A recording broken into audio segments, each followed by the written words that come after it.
Hey guys, welcome back. Welcome back to this page. So, as guys can tell by the title, I am about to talk about a few things. Hopefully, I don't offend that many people. I know it may offend some people, but my intention is just not to go out and just offending everybody. That's not my purpose in this video. But I do have some things that I would like to discuss with you guys. So, as always, I'm very open to your opinions and your feedback, your perspectives. Don't hesitate to share with me what you guys think. I hope there's enough lighting and you guys can see me pretty well and hear me pretty well. Woo! So yes, it is. I'm in LA and it's pretty hot. Another hot day again today. So I'm gonna try to stay cool during this video, and we're gonna go ahead and make it happen, make it do what it do. But yeah, I'm gonna give you guys a little bit of time to kind of catch up and tune in for you guys who would like to join me. This camera and this phone, this connection, I really don't know what the real issue is sometimes with my phone, but sometimes, unfortunately, I'm not able to see you guys' comments. So I don't know what it is. I don't know. I'm still getting kind of used to using Facebook Live. I've used it several times, so by now you would think I would have it down pat. But excuse me, I'm apologizing in advance, but forgive me, you guys, if I don't see you guys' comments. Still make the comment because I may see it, I may not.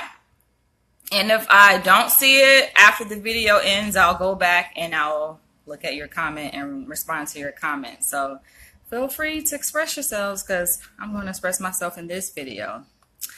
First of all, I must say that I'm not a baby mama. I'm not a baby mama, so I don't have any kids. So I'm not speaking from that perspective, first and foremost.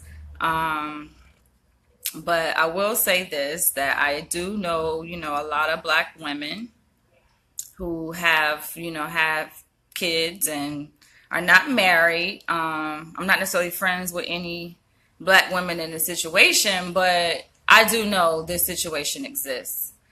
And so I'm just going to be pretty frank in this video. You guys know like how I am, my personality. This is just me.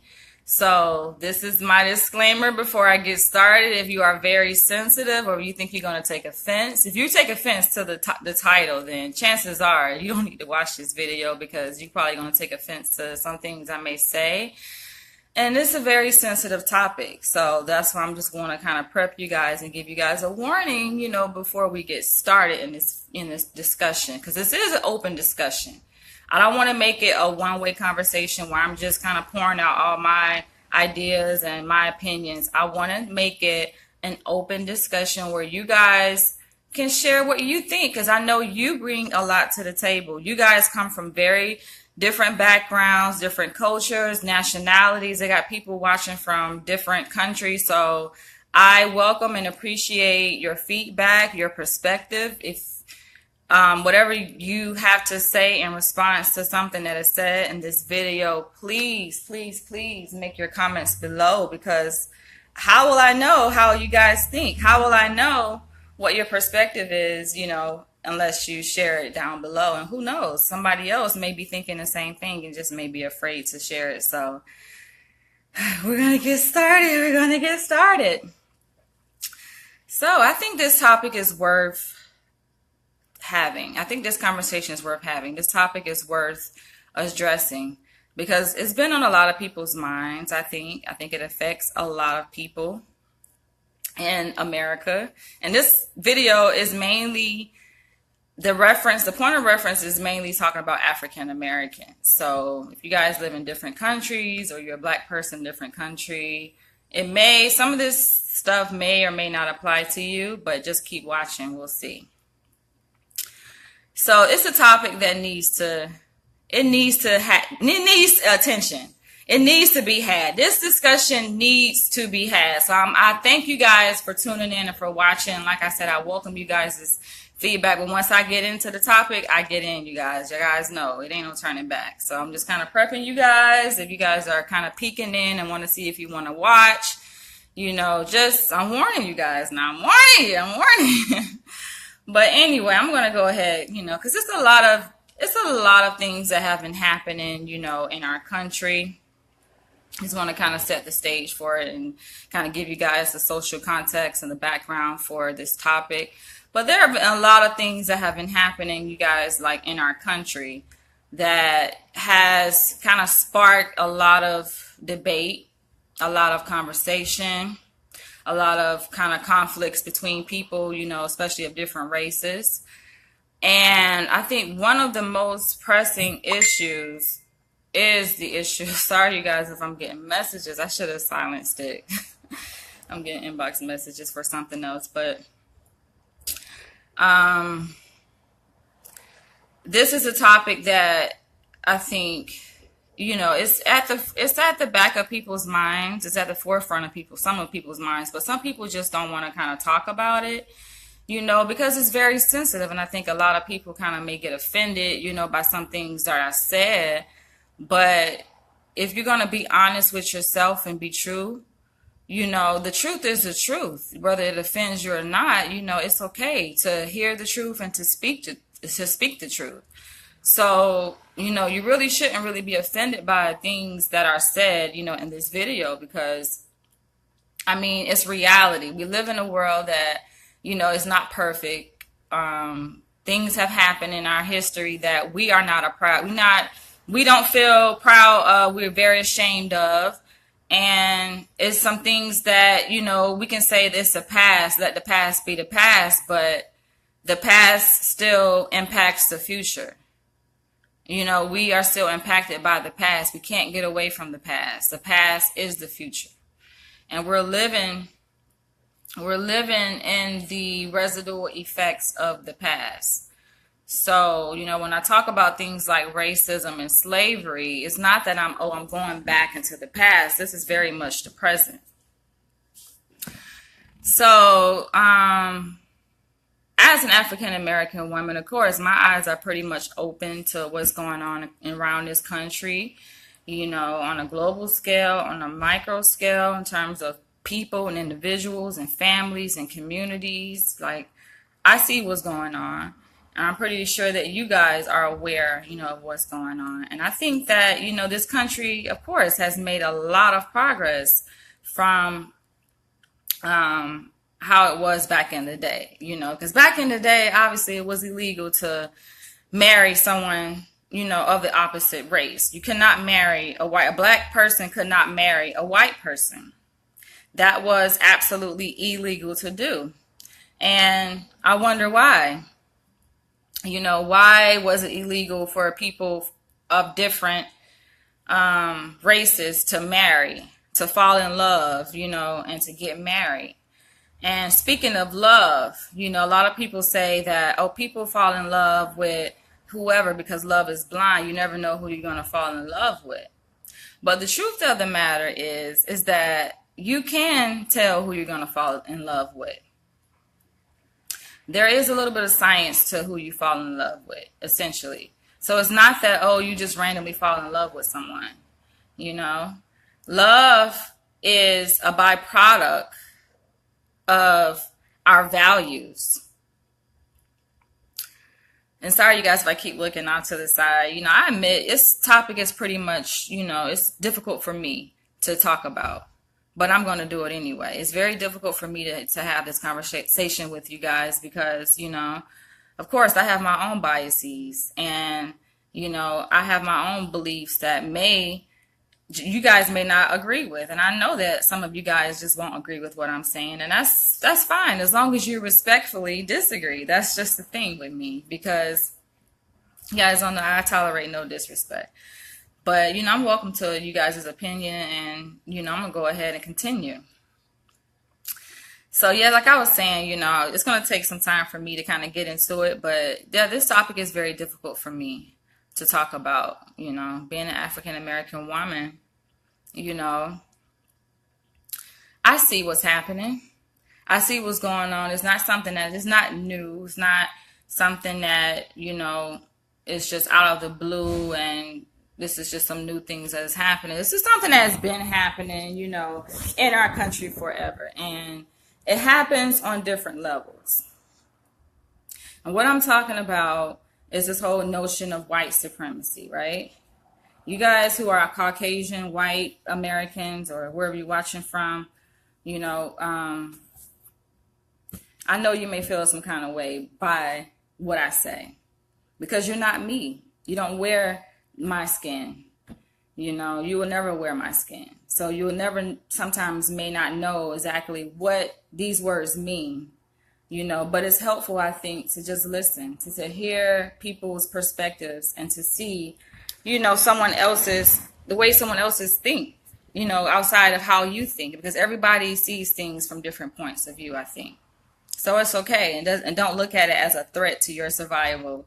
You know, if I say something that makes you feel a little bit uncomfortable. But, you know, back as I was saying, like, it happens, this whole issue of white supremacy is happening on different levels, right? So we know it's not just a matter of job discrimination or, you know, people having these protests and these rallies and, you know, someone that you pass by in public just being rude to you, being disrespectful to you, or someone you come across on social media make a racial slur against you. You know, it's really deeper than that. It goes deeper than that. And we must understand, especially as African Americans, not just African Americans, but all of us, we must understand that this system that I speak of has been in place for some time. So this is not something that is new or they just developed. Like, this is something that has been in place since the beginning of the history of America. This country was founded, you know, on racism. And let's be clear, we all know, we should know anyway what racism is, but in case you guys are a little bit confused as to what exactly is racism, it's about power and control. It's about domination. It's about keeping one group of people at the top while everybody else is at the bottom. And that's white supremacy. White supremacy. And I talked about this in my video I made the other day, you know, about why white supremacy and why is it this way? And if it was the reverse, if it was, let's say, black people, this is our country, right? This was black people's country, how different it would be. But how the same it would be as well, in a sense that we would be doing what we need to do to defend our country, right? And to protect our establishment, to protect everything that we created and that we believe and we stand for. So being that this is not our country, let's just be frank, this is not black people's country. We didn't found America.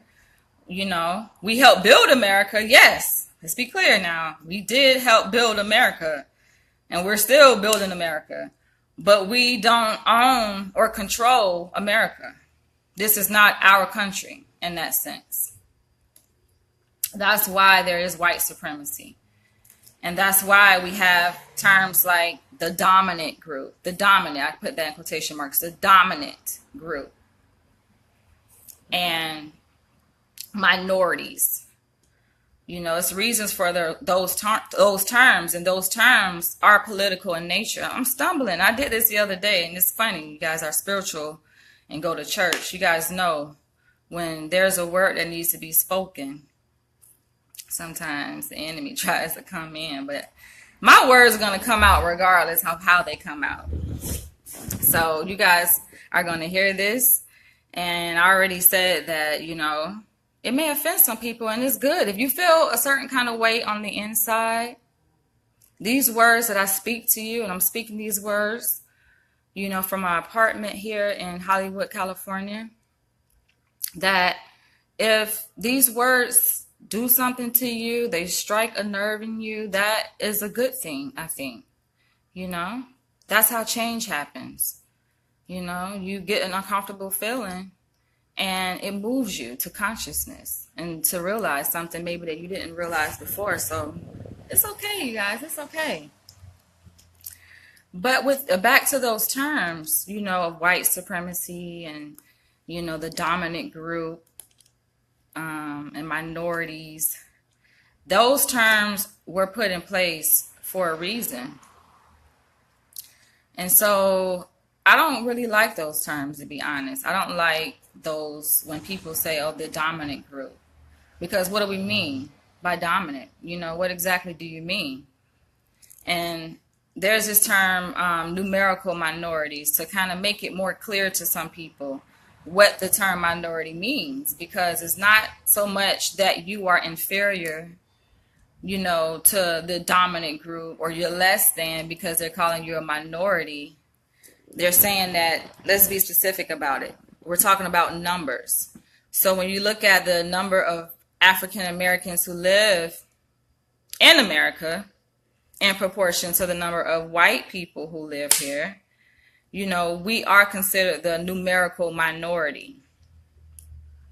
But if you want to look at it in terms of overall contribution and who we are as a people, we are very far from being minor, or inferior. If anything, we are the dominant race, genetically speaking. We are the dominant race. There's this thing called albinism. People who are albino, they have a genetic deficiency, and the different races come from something. Let's just be clear.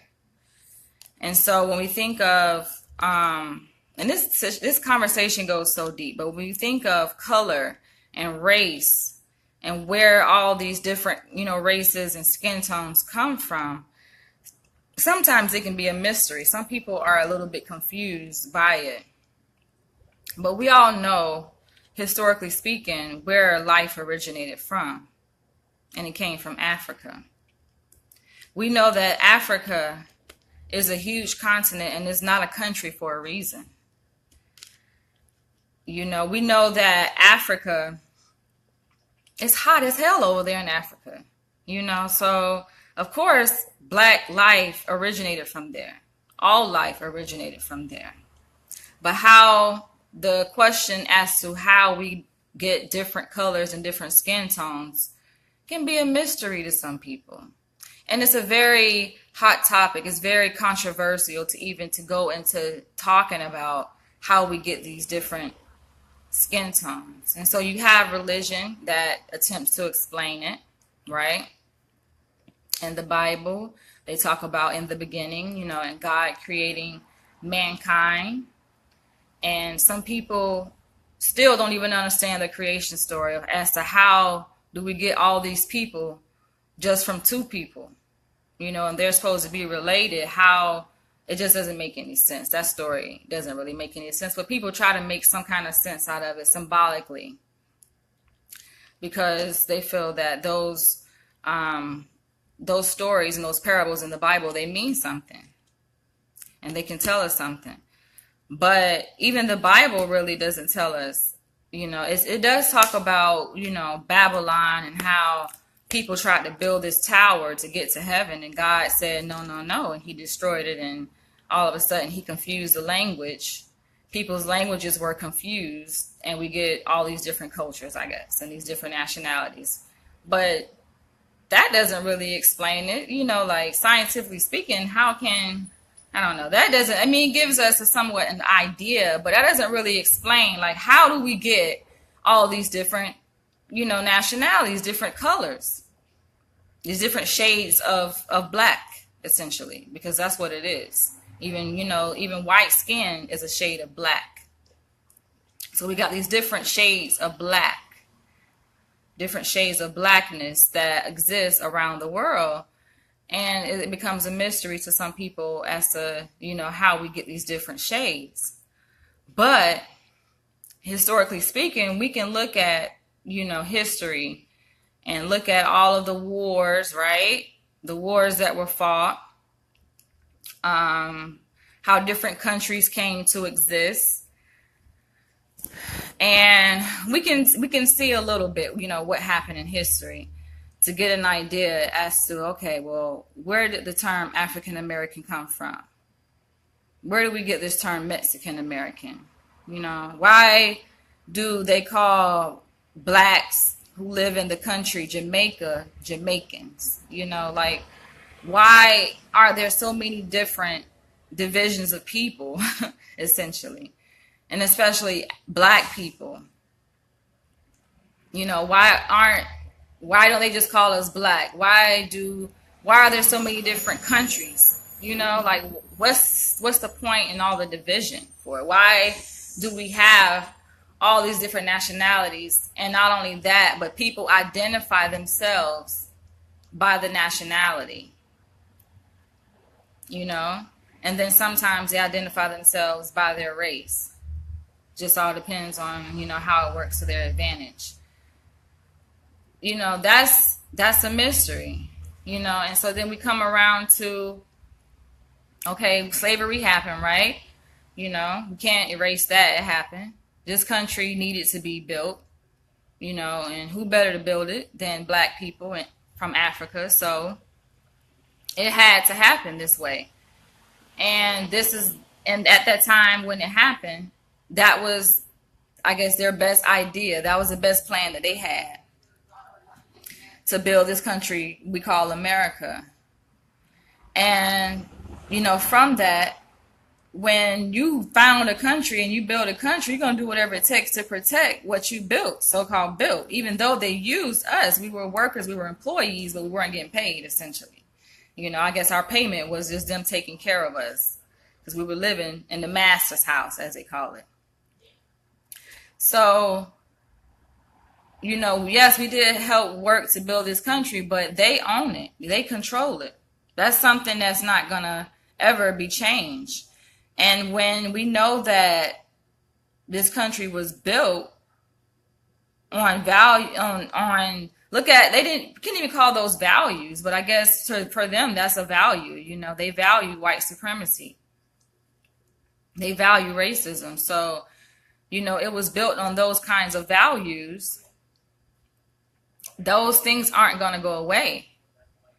And it's funny looking, you know, at the news. I don't even watch the news. I don't have cable. I don't have no interest in really seeing, you know, what the news, who is a biased source is. I have no interest in looking at their perspective, you know, on world affairs. But sometimes it becomes interesting a little bit. And so, you know, how the news is covering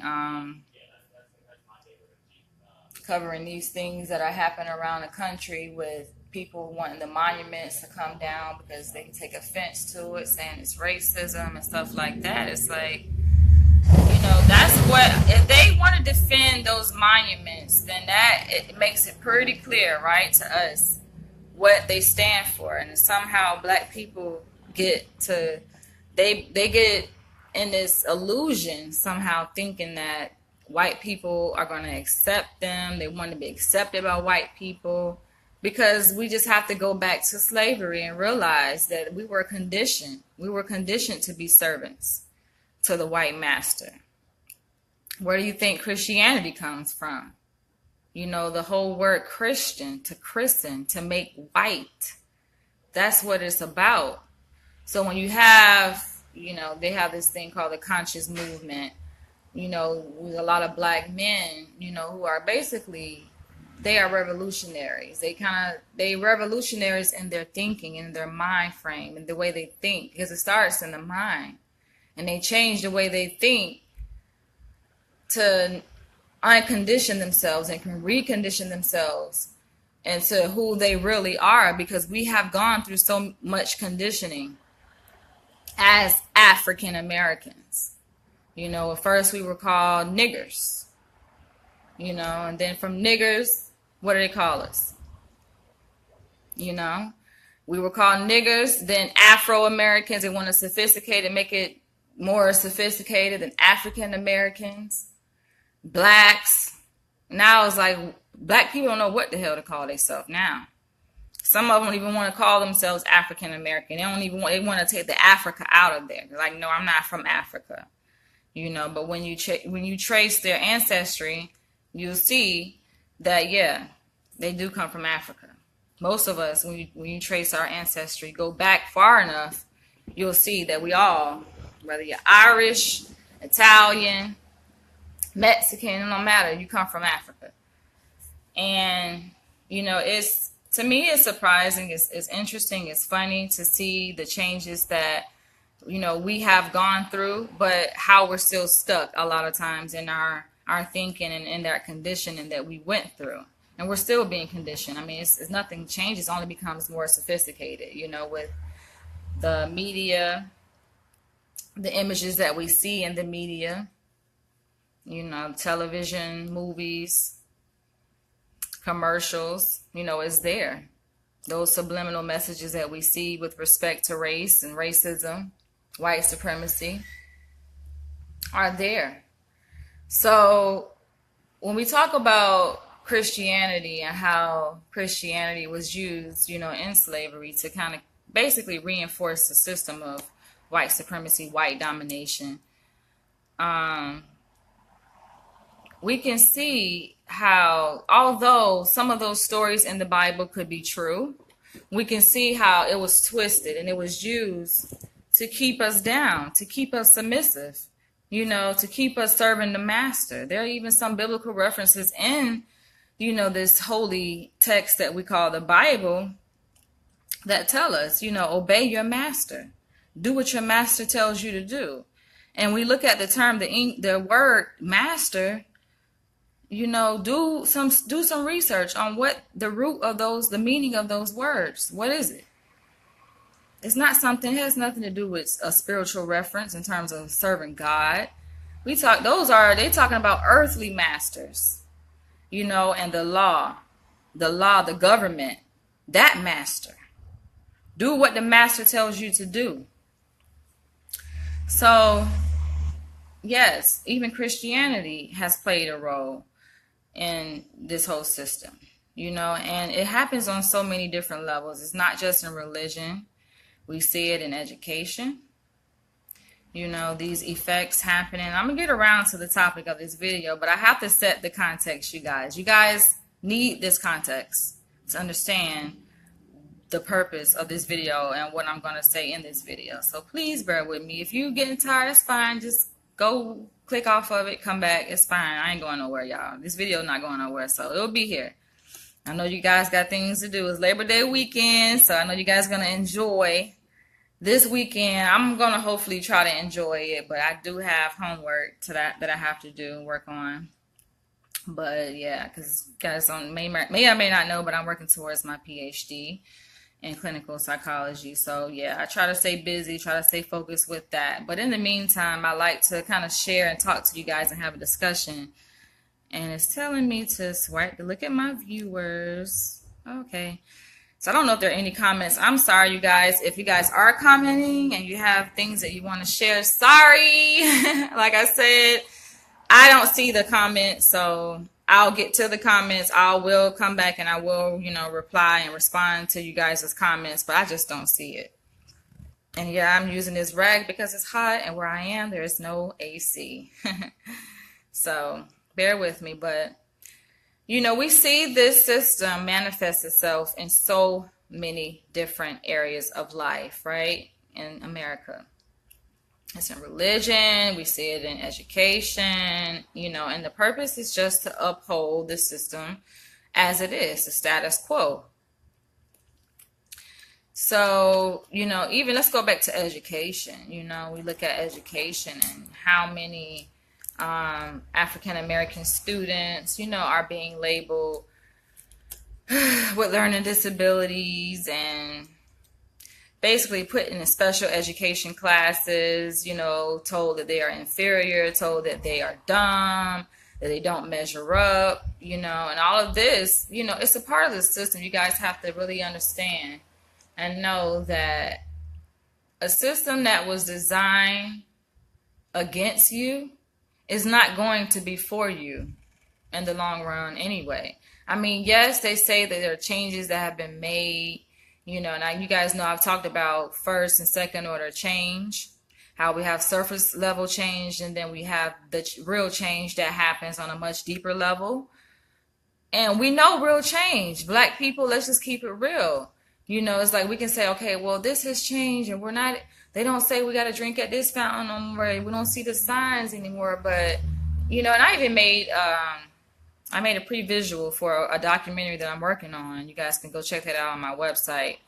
But I pre-labeled it. This is a tentative label. It's not really permanent, but it's called For Whites Only. And in the video, it shows how basically it's basically a marriage between how life was for black people back in the day and how life is for black people today. And when I showed the documentary, it's a short documentary that I made, I showed it to a group of people. They were like, this doesn't happen. This isn't happening today. Because in the video, I basically did a remake of a black kid going to get something to drink from the water fountain and being pushed out of the way by a white kid. And the white kid ended up pointing to the sign saying what I said, for whites only. And yes, even though we may not see blatant signs that say, for whites only, we see it subliminally. There are signs that let us know clearly who this is for. This ain't for your ass. This is for them. Let's just keep it real. And so it's interesting, when we hear conversations of people that say, oh, no, that was back then. This is not happening today. And that's just, I think people either don't want to see it because it's more of a protective factor for them not to see it. It protects their sanity and their livelihood to not see these things happening. So I can understand that, that if you don't see it, you choose not to see it from that perspective, because that means if you don't see it, then that means you don't have nothing to do about it, right? You're not obligated to do anything about it because you don't see it. But the thing comes when you do see it and your eyes are open. It's like, oh, fuck. You get that oh, fuck moment like, oh, shit, I see. I see this. And if you are true to yourself, you are moved to do something about it. You're moved to say something about it. So these things are happening and they do exist. And there is an issue in the American school system where a lot of African American boys are being labeled with ADHD, which stands for Attention Deficit Hyperactivity Disorder. And I really don't have much time to go. I can't really go into that in too much detail. You guys can go and look it up. Most people know what it is, but it's simply a disorder that they say is rooted, in the brain. So it's not just a psychological issue, but it's biological. It's in the brain. There's an imbalance in the child's brain, right? That causes this kid to have issues with concentration, issues with being able to sit in their seat and listen to the teacher and not jump up and, without permission and blurt things out and be disrespectful and disruptive to the class. And not only that, but to have all this energy, and just want to get about and do things, like those are the symptoms of ADHD.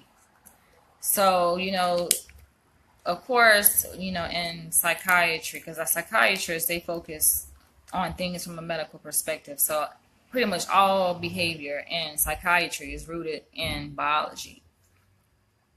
But we know there are different ways to understanding some things, and you have psychology, you have social psychology, you have different forms of psychology that attempt to explain, okay, this kind of behavior and why are these boys doing what they're doing? Why are they acting out? Why are so many African American young kids are being labeled with ADHD? And it's not to say they don't have issues. They don't. It's not to say that they are not exhibiting these behaviors and these signs of ADHD. But the question is why? And why are so many being labeled that?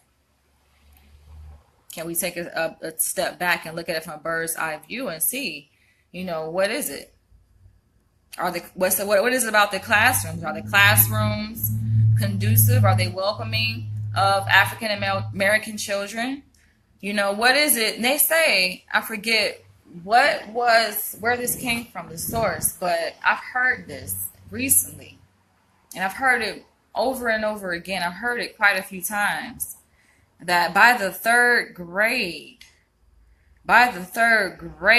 African American boys, and we're talking about generally speaking. So if you guys have kids and you're like, that's not my kid, well, good for you. God bless you. Not talking about your kid. So God bless you. That's a blessing. I'm not talking about your kid. But there are a lot of parents who are struggling and dealing with this and wondering, what is up with my kid?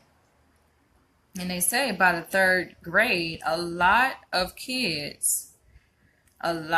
young African American boys lose interest in school by the third grade. And that's crazy. When you think about school, y'all, some people like school, some people don't, But for some kids, they go to school, it's like a burden to them. And you'll have people that work at the school, administrators, look at these kids, because they don't come from their background, They don't wear their skin. They don't know their struggle. They'll say, oh, that kid is lazy. That kid, he just don't want to work. There's something wrong with that kid, And it's just very judgmental and inconsiderate and heartless. And to me, that's just incompassionate. Like, they basically really don't care, really, to even think and go deeper and understand, okay, why is this kid coming to my class and falling asleep and putting his head on a desk, Why is this kid not making the effort to do his work? You guys may not think this is related to the topic, but it is. Trust me, I'm getting there. I'm getting there, y'all. It's coming. This is just the context, and I'm letting you guys kind of understand the context of where I'm coming from. But you'll have these teachers, wonder why, what is going on, and they blame the kid, right? Because in America promotes free will, individualism, and individual responsibility. So it don't matter. Anything that happens in your life, you're an American, you got to take responsibility. It don't matter. You're a kid, you're an adult, it comes down to the individual. Yes, when a kid is a certain age, up until he get 18, a lot of times people look at the parent. But that responsibility is going to shift back to the kid. So you can't go by blaming, well, my parents this, or they taught me this, and I grew up this way. Because after you reach a certain age, that responsibility is going to shift back onto the kid, essentially, the individual. And I think it's very unfortunate because a lot of times people don't look at it from the social context, of why these issues happen, in children, and what's really happening from a social scale, from a social context, from a bird's eye view. People kind of just zoom down into the problem and then focus on the one person, the individual, who is being impacted by that issue. But when we have so many people who fit the description, right, who are impacted by this issue, so many people are being impacted, it becomes an epidemic, right? Or so many people are being impacted by this one thing and are experiencing the same thing, then we must ask ourselves, is it the individual, or is it something happening on a greater scale that's impacting the individual? And that's really what it boils down to.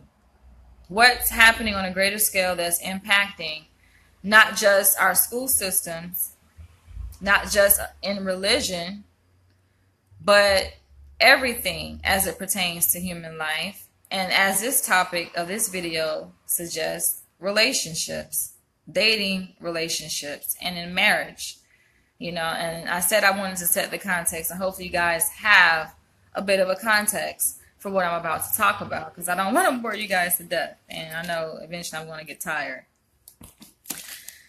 There is a social context.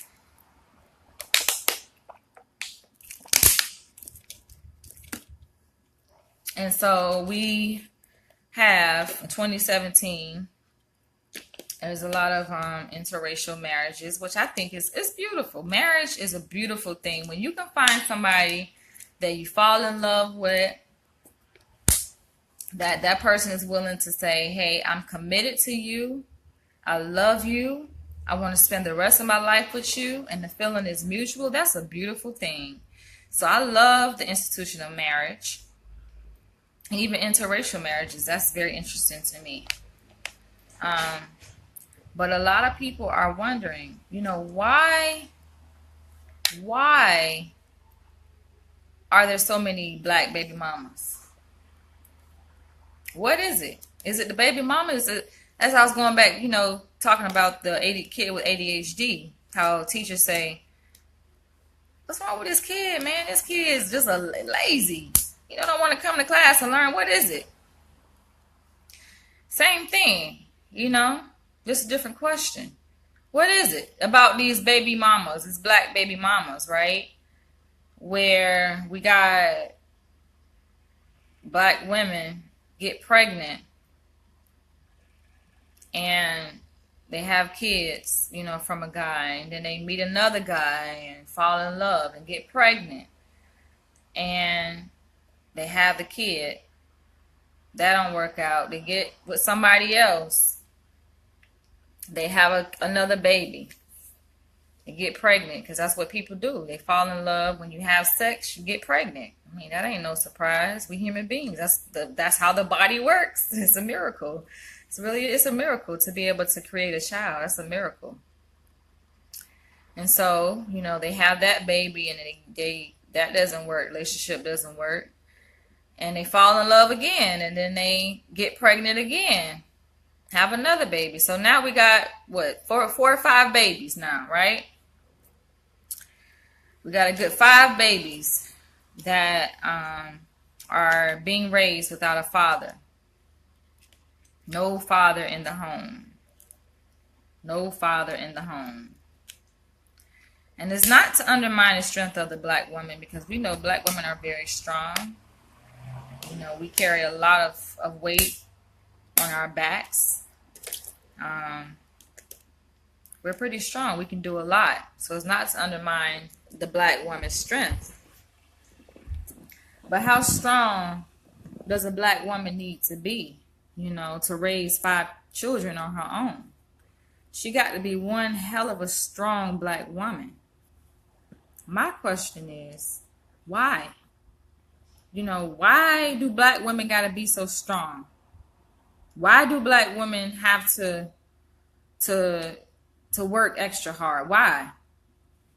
Not to say we don't like to work hard, and not to say that we don't like being mothers, but to be left with the burden of raising 5 kids by yourself with no financial support from the person who helped you make the child.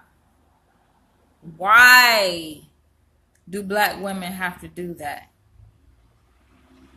And I said at the beginning of this video, I don't have any children, you guys. I don't.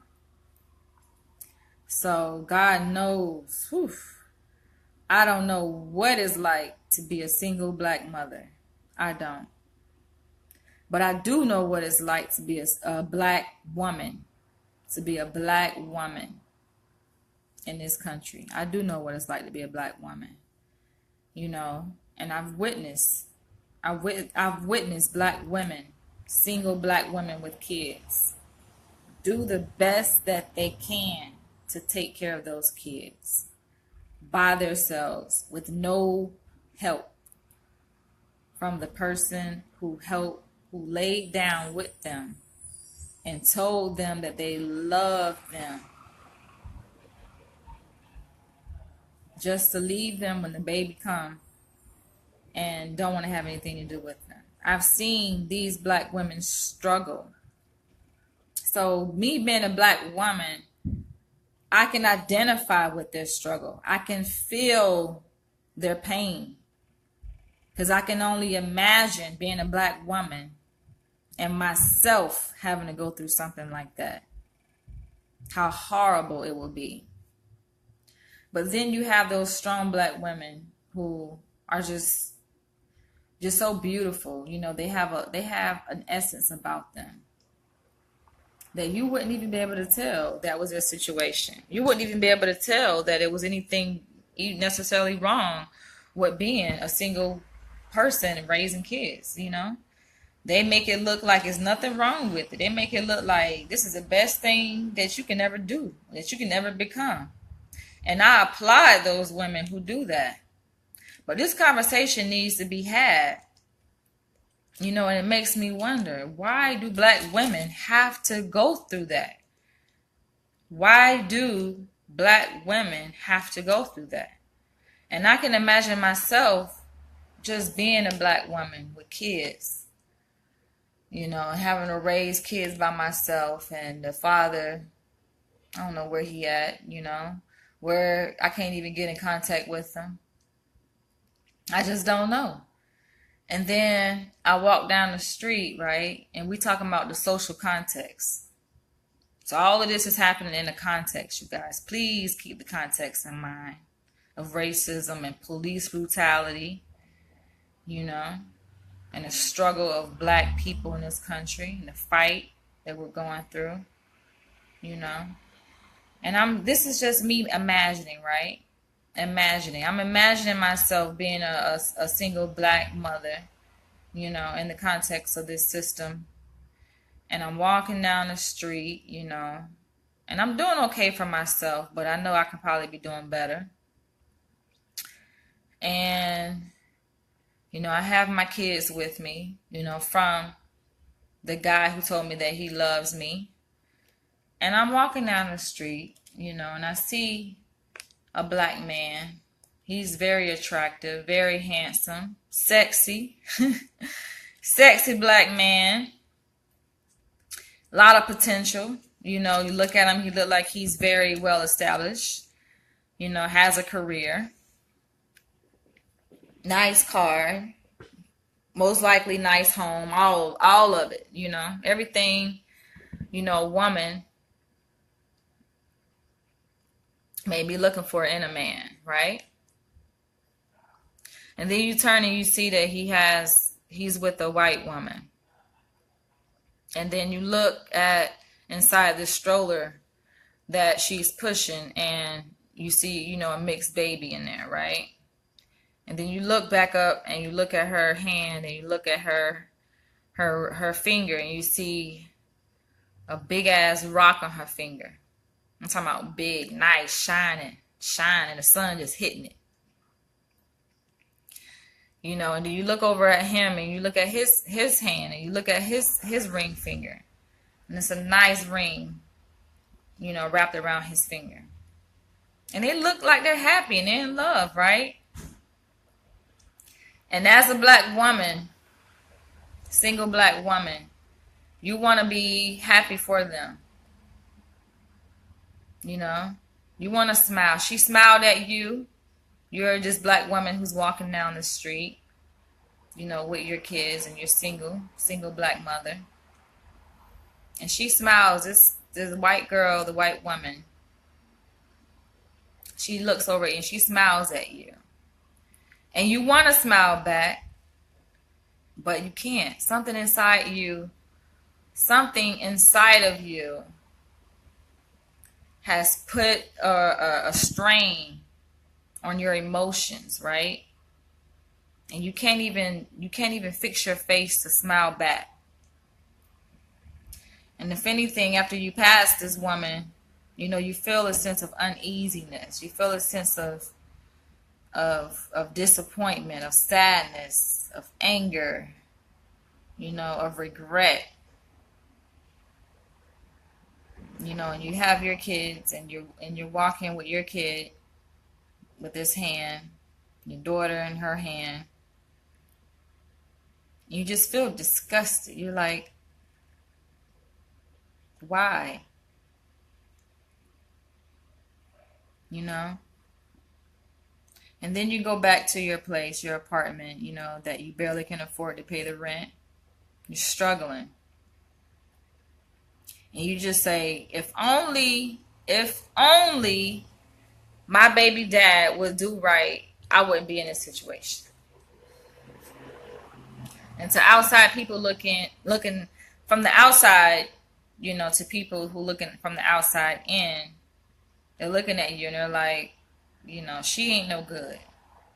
She's just another single black mother, baby mama, with all these kids struggling, can't take care of none of them, right? And the thought crosses your mind, why am I a baby mama? Why do I put myself through this?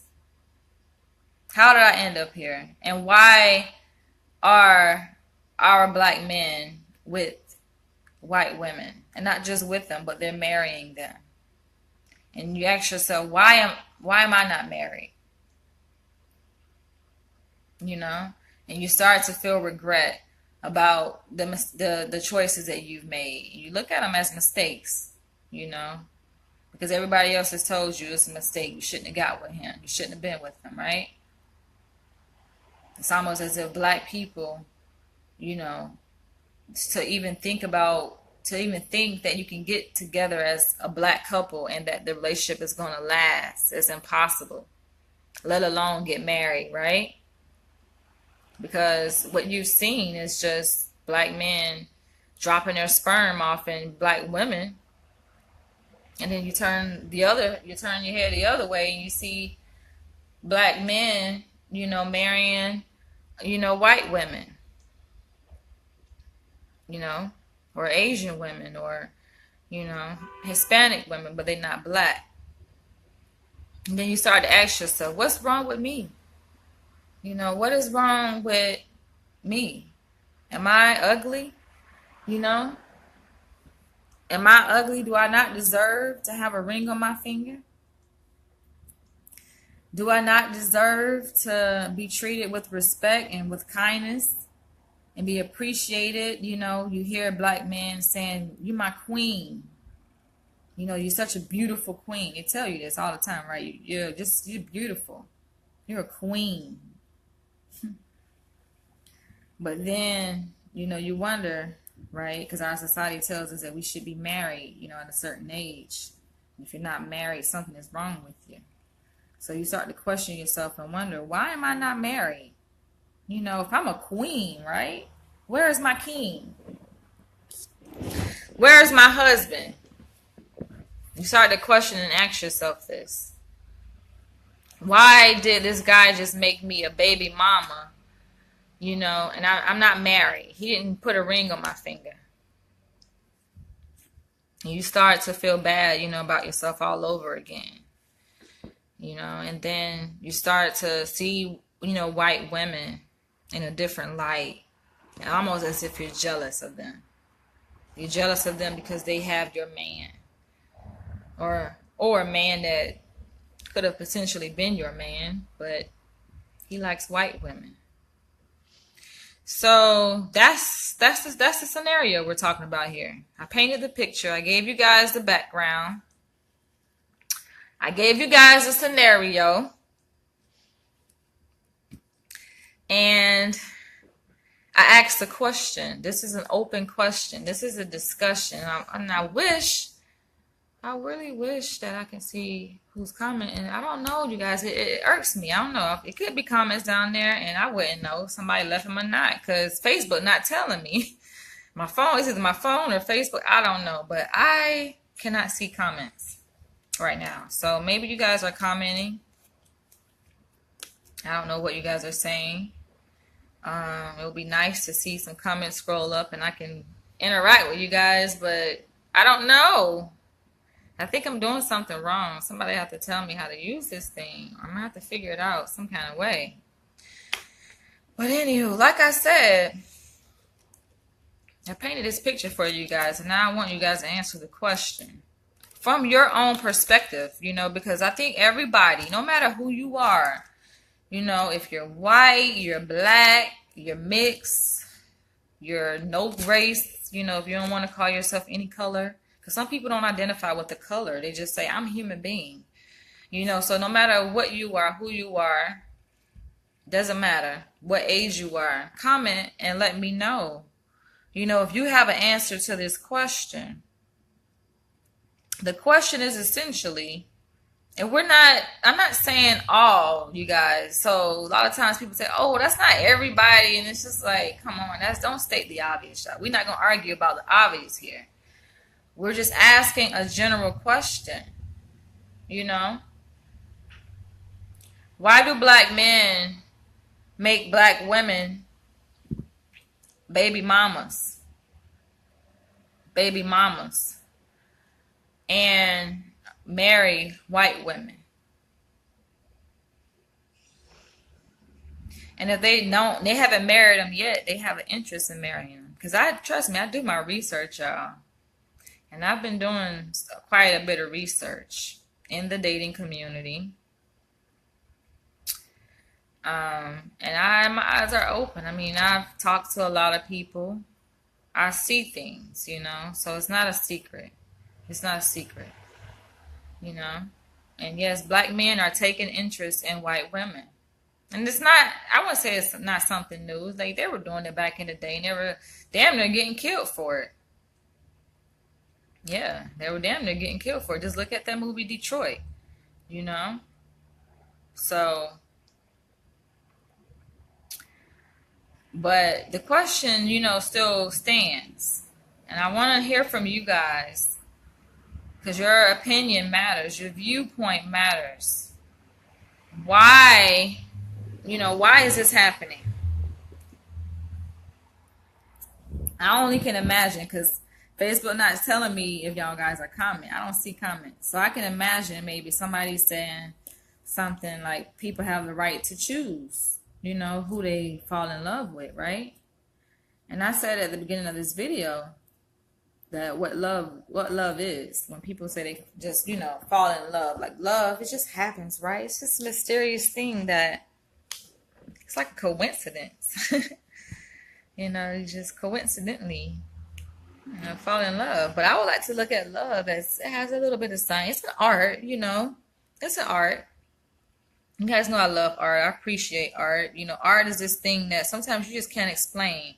When writers write these beautifully woven stories, you know, sometimes they don't even know how it happened. It's just like something happened. Something comes over them, and then a beautiful story comes out. That's art. So you can look at love as art. You know, sometimes you can't explain it, right? It's just, you know, you got two spirits and somehow they cross paths and they're just meant for each other, right? So you can look at it and understand, I guess, love in that aspect, that people just fall in love with, you know, it's a spirit. It's a spirit. It's not so much cognitively the person and having an awareness of who they fall in love with. It's just their spirit that dictates that.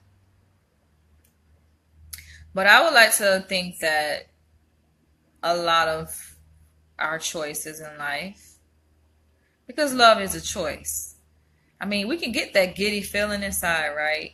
The little thing that they say you feel when you see somebody and your spirit connects with that person. You feel something, right? And that's something they usually call it love or infatuation, you know, if it's sexual. But sometimes it's not always sexual, but it's just something you feel. You know, you see somebody, you like, dang, you feel something, you know, and that something won't let you sleep at night. Like, you got to make it happen. You know, you got to get to know this person because you feel a special connection with that person.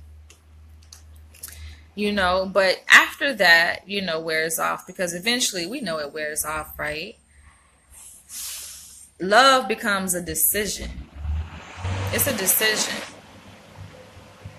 Who you marry. Sorry for the noise, y'all. They're doing construction out there.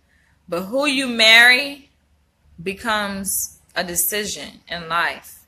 When you marry somebody, you make a decision to marry because marriage is an institution. It's a financial institution. It's not just, you know, two people coming together and saying they love each other. But no, some things that happen legally, you know, when two people come together and they join and become one, so to speak, you know. That's why you have the prenup because it's more than just love. You know, it's a decision. It's a financial decision that you make, you know, economical decision. It's a political decision too, especially when you're marrying a person from a different race. Marriage is a political decision. And so when we like to say that, oh, they just, a person has a right to fall in love, and it's just something that happens. It's random. It's mystical. It's spiritual connection. It's just something that human beings really can't put into words. They can't quantify. They can't measure it. It's just something that we can't really quite put our finger on, right? But like I was saying, that happens in the beginning, and after some time, those feelings can come and go. We're human beings. Feelings come and go. It don't matter how deeply in love a person falls for somebody, those feelings will change. Human beings, we are very dynamic creatures. We don't stay the same one way all the time. We don't experience the same emotional states 24/7. Our emotional state changes. Our cognition changes. Our thoughts and feelings change. And so eventually that feeling that you get in the beginning wears off. And when it wears off, you make a decision.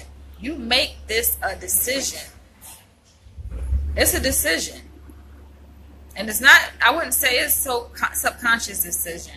It's a conscious decision. You make a conscious decision that you are aware of. Because especially, anybody know who's been in a relationship long term, you guys know that decision I'm talking about. That decision you make when you kind of do a life review of your life by yourself, your life with this person, and even your future with this person. You think about the tough times that you went through, and you ask yourself, is it worth it? Is it worth it going forward? That's a conscious decision. When you weigh the pros and the cons of something, you're making a conscious decision. A conscious decision is something you have control over. It's not something that is just happens out in the middle of la la land or nowhere. Now, that decision is a product, is a factor of a number of things. And as I was talking about in the beginning of this video, it's a factor of your values, your beliefs. What do you value? Do you value status? Do you value political status? Do you value your ego? African American man who's watching. What do you value? Do you value white supremacy? A lot of people say they're trying to get to the top. They don't want to be at the bottom, right? You want to get to the top. But symbolically, what is the top? What is the top? Is it having a lot of money? How do you get a lot of money? Is it being accepted, by mainstream culture? And I have this conversation a lot of times with the authors in the organization that I manage called Ubawa. But what does it mean for an author to have success, an independently published author, especially being African American? Let's say you publish a book as African American author. What does that mean to be a successful author? For a lot of authors, they say it means to go mainstream. To go mainstream. And to go mainstream is to have your product seen in front of a larger market. It's not just, a smaller ethnic group of people we're talking about, numerically speaking. It's a larger audience. Millions and millions and millions and millions of people, which would include white people. That's mainstream. So does success mean that you're mainstream? Does it mean that you make the New York Times bestsellers list?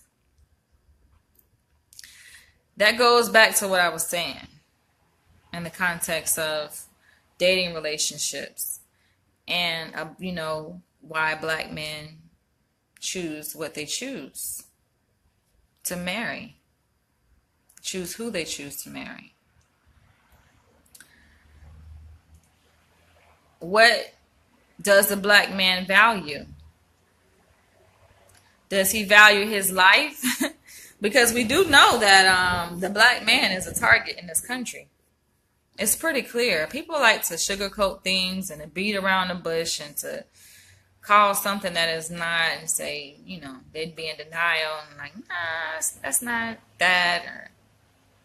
But we do know black men are under attack in this country. Black men are under attack for their life, their safety, their freedom, their manhood. A lot of black men feel that their manhood, is being taken, is being threatened. That's why a lot of, African American men are homophobic. They don't want to be around other gays, because they feel like if they're around other gays, the gay person might make them gay too, take away their masculinity, and change who they are. And for a lot of black men, their masculinity is part of their identity. A lot of people from other cultures don't understand. Some things some people will never be able to understand. But if you would like to understand, like to get an understanding, of the black person, the black man, for many black men, and they say, how do you know this? Because you're a black woman. I know this because I'm around black men. Observation. That's how I know this. But for a lot of black men, it is a threat to their manhood. It's a threat to their identity to be in the presence of another gay person. Because if you look at it in their belief system, they believe that being around somebody, it's like things, you can catch things from being around other people spiritually. Sometimes even with the power of touch, when you think about touch, when you touch someone, a lot of people don't like to be just touched by anybody because they know spirits can jump from one person to the next person. This is just a belief. This is not foreign information. This is not me speaking crazy stuff. This is stuff that's rooted in religion. The same religion that they used during slavery to keep those slaves in line and keep them docile and singing those Negro spirituals. This is the same religion that tells you, that talks about touch and who you are around. And be careful to guard your heart and knowing how spirits can transfer. And basically you have to wear that armor of protection. And so when you tell people things like that, you got to have this armor of protection, your armor on, a lot of people are very careful about even who they allow to lay hands on them in church and things like that. They don't want certain people praying over them and putting their hand on them. So that same concept can be compared to heterosexual black men not wanting to be in the presence of a gay person because to them, that's a threat to their manhood. So with the black man feeling that his, manhood is being he's being threatened on so many different levels. But I would think the most important one, manhood is important. Yes, you need your masculinity. If that is important to a man, that's important. Masculinity is important to a man. But I was going to say the most important thing, that a black man may feel threatened by is his life. In this country, when you have white cops killing black men do get afraid. They may not say, well, I'm afraid, or this shit got me buzzed or got me, creeping. But they are afraid. They are bothered by these things, And black men express fear differently, than a white man. It's a cultural thing. There are cultural differences between races and how black men, express themselves. A black man may not express fear by going to go pick up a gun and going to go shoot somebody, or retaliate. He just may walk around angry or may not say nothing, or may be in silence or may just get a white woman. And that's that's my theory. That's not just my theory, but that's a lot of people's theory on why black men marry white women. It could be out of fear. A lot of black men may not want to hear this and say, "Oh no, I love her. I'm not afraid." Da da da da. But a lot of times, and I talked about love being. Sorry, y'all. Yeah, these inbox messages coming up. But I talked about love being a byproduct, being a choice, right? A conscious decision. Sometimes it can be subconscious too. Part of that decision is subconsciously. It's happening subconsciously. Where you're not even aware, you're aware of your values, but it may not necessarily have reached your conscious mind. Now it has, because, I'm talking about it. If you watch other videos and, listen to people in the conscious community, you may hear them talk about it and it come to your conscious mind at that time and moment. But a lot of times I think people kind of push it in the back of their mind. It's like, that's not something you really want to think about. You don't really want to talk about it. Like, it's controversial. So people are like, who cares? We trying to survive out here. Like, why try to mess things up? We just trying to survive. We want white people to accept us. White people run shit. They own shit. Black people don't own nothing, essentially. Come on, give us a break. We just trying to make it. And that's where a lot of black people stand, I think, in this country. It's like, they're just trying to survive. Just trying to make it. So if it means if it means going to a white school, I admit, I'm a very honest, transparent person. I don't believe in that fake stuff. People like to lie and be fake. Tell the truth. When you tell the truth, you feel so free. That's why I sleep so good at night. And I have clear skin and I'm healthy because, you can't hold on to stress and you can't lie to yourself. And when you lie, you create stress because your spirit inside know that you're lying. Your spirit inside know there's a discrepancy. You get what I'm saying? So it's best to just be honest and tell the truth. But I can even be honest and say, like, yeah, I went to a white school. I went to a predominantly white school to get my bachelor's degree, my master's degree, now my PhD, because in my mind, I'm thinking like, okay, the white is the right way to go. White is right. It's a saying, I forget how that shit goes. It's kind of funny, but like black is whack and white is right or something like that. So, it's embedded, I'm not immune to this. It's embedded, I think, in all of us or whatever. You're American, the shit is embedded in your ass. So, don't try to make it seem like, oh, I'm not, it don't impact me or I'm not conditioned by it. Like, please stop it. Stop it. Have a conversation with me and I will show you where it lies and bring it out to the forefront. So you can see it's better to acknowledge, that it's in you, that you've been conditioned a certain kind of way than to try to be like, no, that ain't me. That ain't me. Hey, come on. You deny. People be in denial so much. Even white people, they be like, I'm not racist. I'm not racist. Like, I have more respect for a racist person that tell me you racist. I'm racist. They say I'm racist. I have more respect for a person like that than a person be like, I'm not racist. I'm not racist.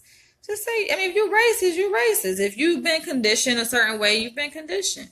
And so like I was saying, like even for myself, the decision for me to go to Florida State University when I went, a lot of that came about with my values, what I value. I value good education.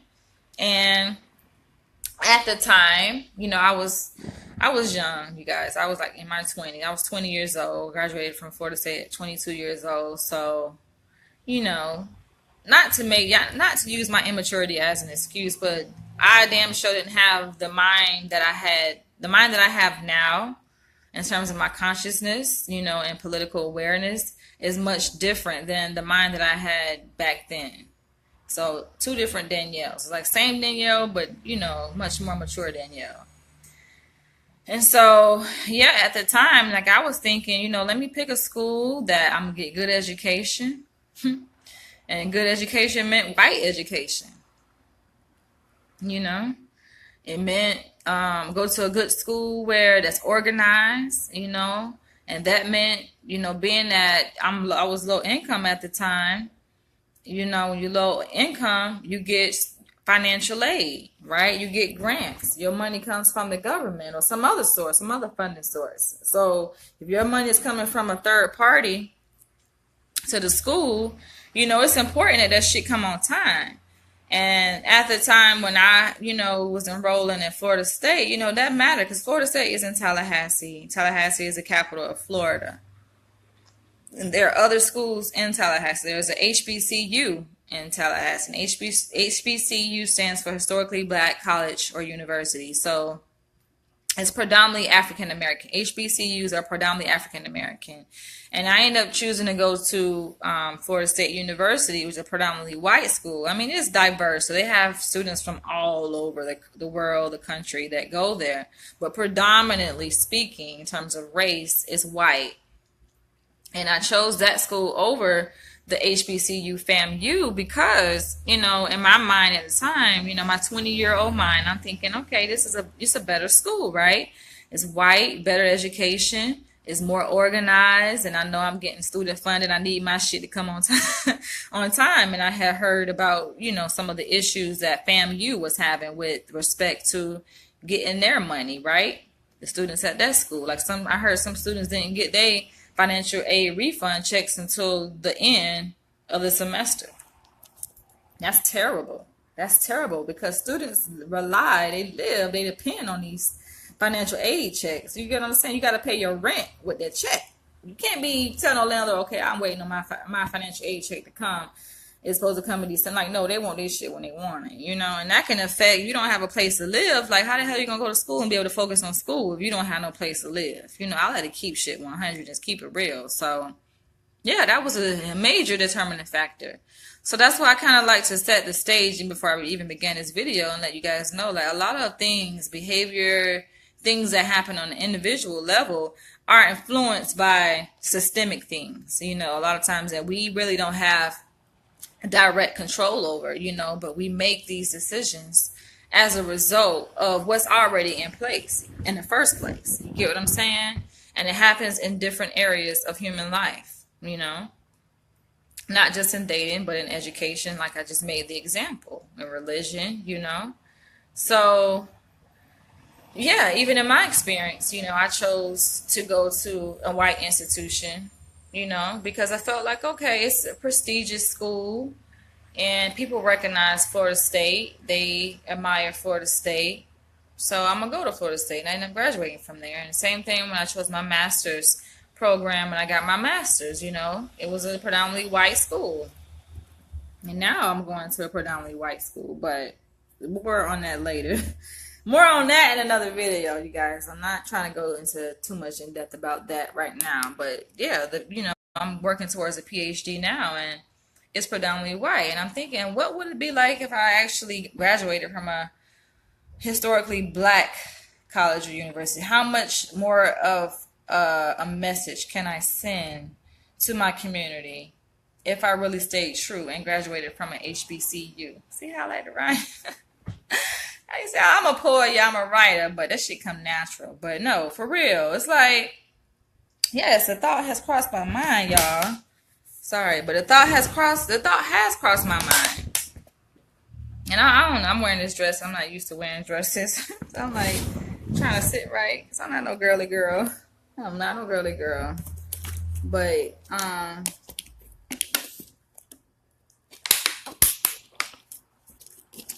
as I was saying, so back to the topic, it's like you can understand why these black men, why are they turning to the white women? Why not just turning, but why do they choose to marry? And marriage, like I was saying, is a financial institution. So I gotta take a walk because it's kind of hot in here, y'all. I think I'm speaking the truth and it's getting hot. Woo. But it's like, why are black men marrying white women? And so you guys heard me say, we talked about how, yes, love, it's a spiritual connection that people have. It's this mystical thing that happens, that Sometimes people don't have any control over, they do have control over, but how much of it, my question is, and this is a good scientific question, I think, how much of love is determined by our own values? Not just our own values, but where we live, where we go to school, where we work. How much of that decision, when you're with someone and you choose to get with someone and you look at couples and you just wonder, what is he doing with her? Or what is she doing with him? Or how did they hook up? A lot of times it's just because of close proximity, values that they share. I think a lot of times it's values. When you start to get to know a person, because it's after the physical attraction, okay, that passes, and you get to know who is this person. You start spending time with this person. You learn about who they are and what they value.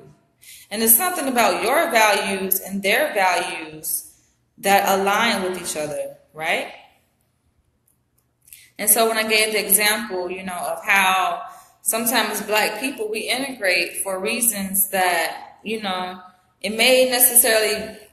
may be against, our values, so to speak, and being, African American and Black power and all of that.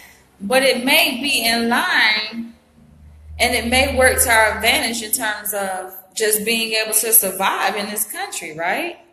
And be able to get ahead. And I talked about me choosing to go to a predominantly white school because in my mind, that's what it meant. In my mind, going to a white school, I would be able to get ahead. So this is a little bit of preview into my book. You guys don't know, I wrote an autobiography. I started it back in 2009, and I finished it a year later, 2010. It's called American Dreamer. I haven't released it yet, but I do talk about these kinds of things in my book. I can't wait to release it because I know I'm going to impact a lot of lives. I mean, I know my videos touch a lot of people, but I know this book, when it's released, because I didn't hold anything back. Sometimes in my videos, like when I'm talking, I try to give you guys 100%, and I would say it is 100%, but you guys can tell sometimes I'm hesitating. I say, I try to be politically correct or whatever. But in my book, there's no political correctness whatsoever. I don't care. I feel like this is my heart. I pour out everything in my book. So you guys can really, when that book come out, I know it's going to bless a lot of you guys, and I'll be able to go around the country and around the world and do book signings. And so you guys can be able to really see what's going on and no, it ain't about the money. I'm not doing this for money. Actually, you guys can go to my Facebook page. Just search it. Like it said, the title of it is Like This Page for a free copy of American Dreamer. And there you go. You get your free copy in advance. So I will be issuing out free advance copies of this book. So it's not about a profit, but it's nothing for me to create a product or service and make money off of it. I'm a business person. I know how to do that. But a lot of times that's not my goal. I'm more of a person, I'm a philanthropist. I'm more of a person that like to give back to the community. It's about my goal. If I can help people and touch lives in that way, I don't need no money. It's not about money. I have to survive, but it's never about the money. And it's like I talk about these things in my book, American Dreamer, and I'm way more transparent than I'm being now. I'm pretty transparent in these videos too, but you guys will see what I'm talking about. Just go get the book. But, it's a reason, I think, why Black people do that. Why we feel the need to integrate. A lot of times it's about survival. And you can't argue with survival. I see a lot of, discussions and debates on Facebook, on social media. People like to argue and debate about certain things when it comes to race and Black people. And, you got this coon this. They call Black people coon if you try to integrate or if you try to join forces with white people, then they call you a coon or you're a sellout, you're a switch out. Don't leave as a Black person. Don't get enough money, right, and leave the Black community. They definitely don't look at you as a sellout. It's funny because it was a post made on the Breakfast Club, right, and I commented. to say that, I left my hometown, Jacksonville, Florida, and got away and moved out, and it's funny that I got a lot of negative replies on that comment I made. People like, oh, you a sellout, you left, and that. It was like hating. So it's sad. It's really funny how a lot of times, even when, let's say it ain't even got to be about race. It's just about improving your life, right? It ain't really about necessarily integrating. And you'll have people from the black community tell black people who've left, like, oh, you think you better, So the same applies when black men, go out and they date white women. Yes, you're gonna have some black women looking at these black men like, excuse me, mister? Like, really? Like, you had to get with her? So to me, it's interesting, and that's the reason why I made this video. And it's like, I'm getting hot, y'all. This is a heated topic. Whew. This is a very heated topic, but it's something it's a discussion that needs to be had. And I wish, like I said, let me get my water. But I really wish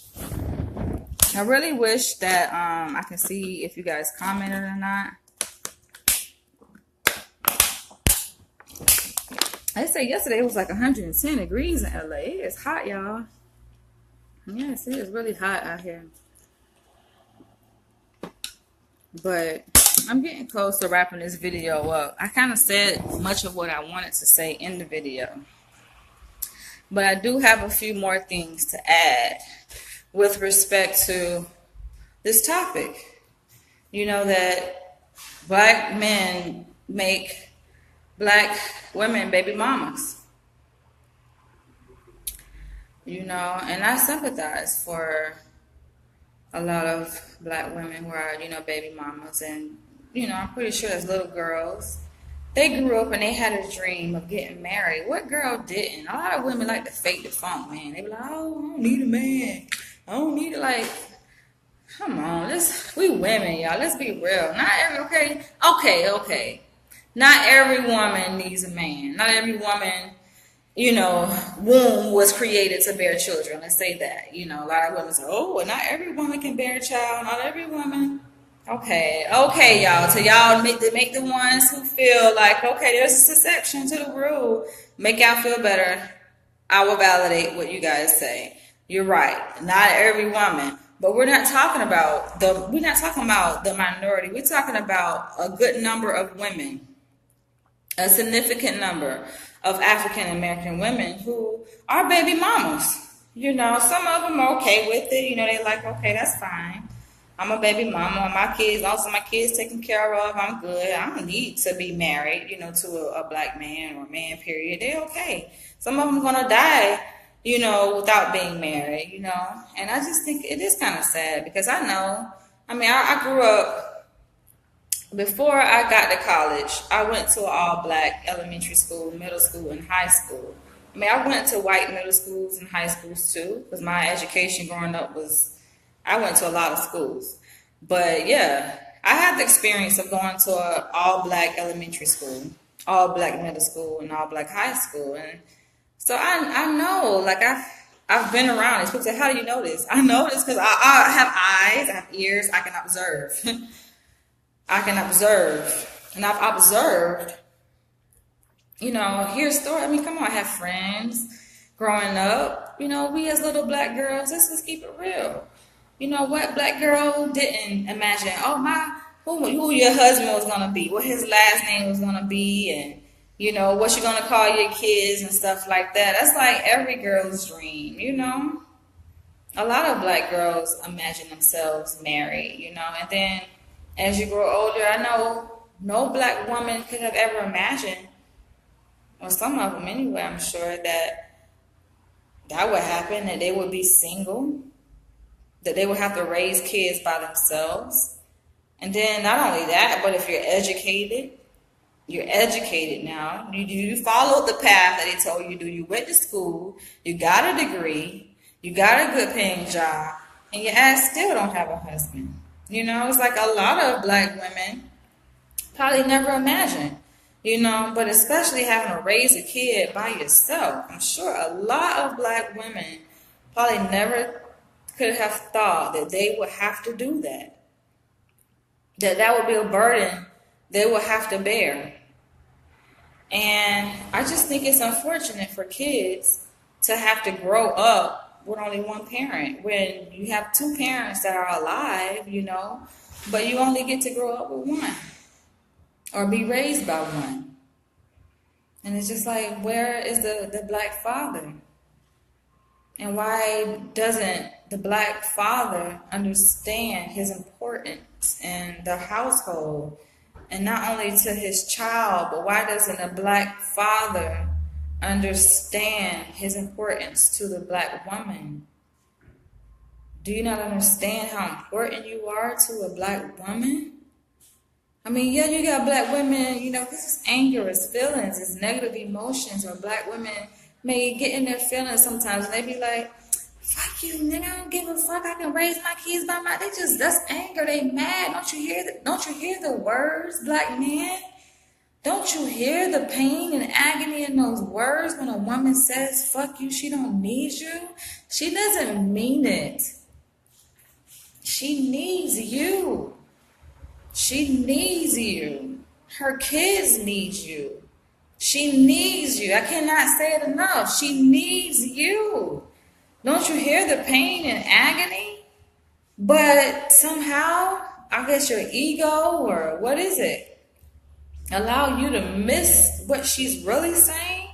Because you do know that there's a such thing as people say one thing, you may hear something, but what do they really mean, guys? It's called reading between the lines and knowing who your partner is.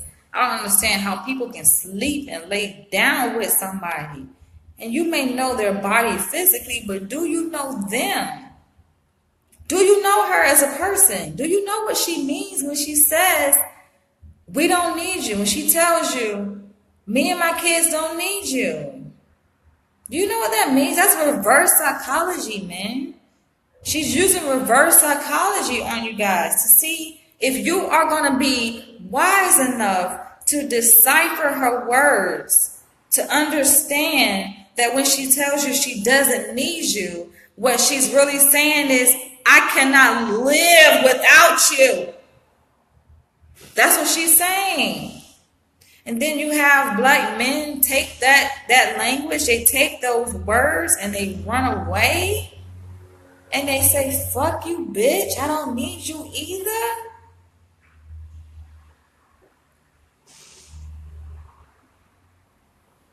And then you have the music, the rap lyrics, hip hop, right?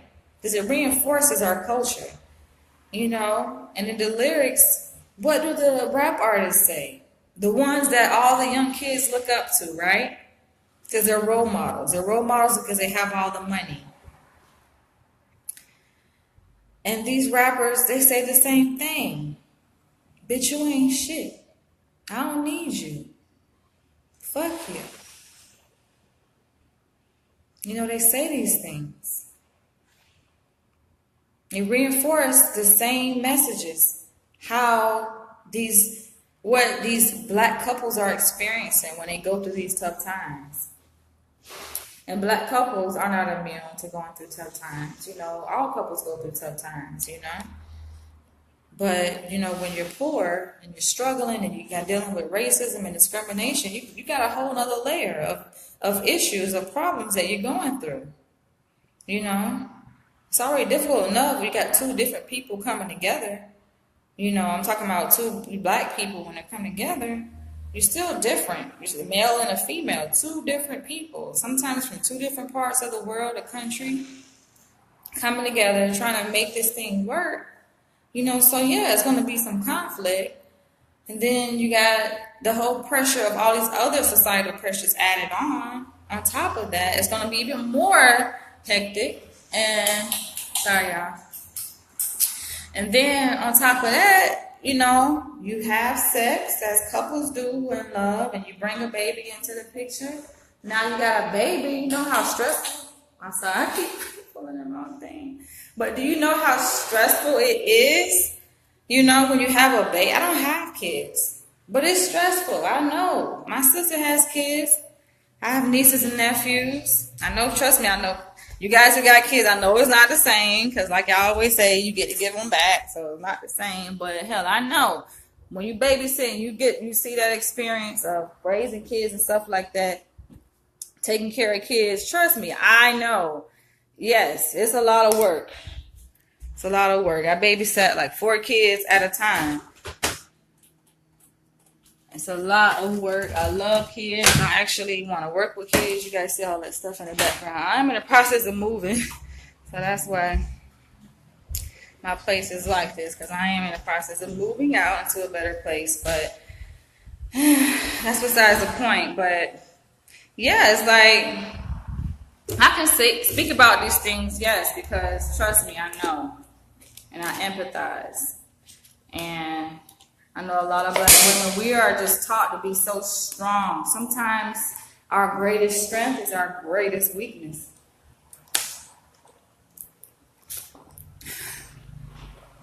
We're so strong, but our strength makes us weak. Our strength gets in the way of us being able to express ourselves, right? We're so strong, so some of us are just we're too strong to admit that we're hurting on the inside.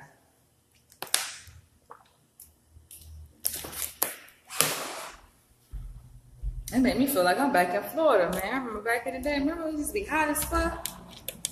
Excuse my language, y'all, but hot as hell back in the day. And, boy, it used to be hot back in the day, man. You had to have the chili cups and honey drippers. I remember that. I need one of those right about now, but anyway. I think like the black woman is just so strong. Sometimes she don't want to admit, like if she's hurting on the inside. So, and it goes both ways. Black men too. It's like a black pride, I guess we got. And really the black pride is against the system of white supremacy. And that's who we should exhibit it towards, but we end up exhibiting towards each other. So we got this ego thing about each other, like when we relate to each other. When we really should have that kind of black pride when we interact with white people, but when it comes to each other, we got the sense of pride, right? So don't let one black person offend another black person, even if it's in the context of a love relationship, a romantic relationship. That pride will come out. That pride can be demonic. That pride destroys a lot of relationships. But that's what the pride looks like. The black pride in relationships is, fuck you, I don't need you, bitch. You know you love this person. You just spend all this time with this person, right? And one disagreement can send you over the edge and you just go, fuck you, I don't need you. Get your ass out of my life. Fuck you, da, da, da, da, da. And we don't know how to communicate. A lot of times we don't know how to communicate. We have a lot on our minds that does need to get off our chest. And we could just sit down and communicate and humbly talk to each other. We love them. Black men and women love each other. We can sit down and talk about it. But we're too strong to do that, So what happens? Division happens. The black woman too strong, got too much pride to say, I love you. I love you, Derek. Whatever his name is. I love you. Taquan or whatever his name is. Whatever your boyfriend name or your fiance name, your partner name is, Say, I love you. I love you. But at the same time, we're afraid of being vulnerable. For the black person to be vulnerable is to be weak, right? So sometimes that's like our greatest weakness. And that's not healthy. From a clinical point of view, it's not healthy in relationships, if you're afraid to be vulnerable. If everybody got their guards up and you don't want to be vulnerable, that is not healthy.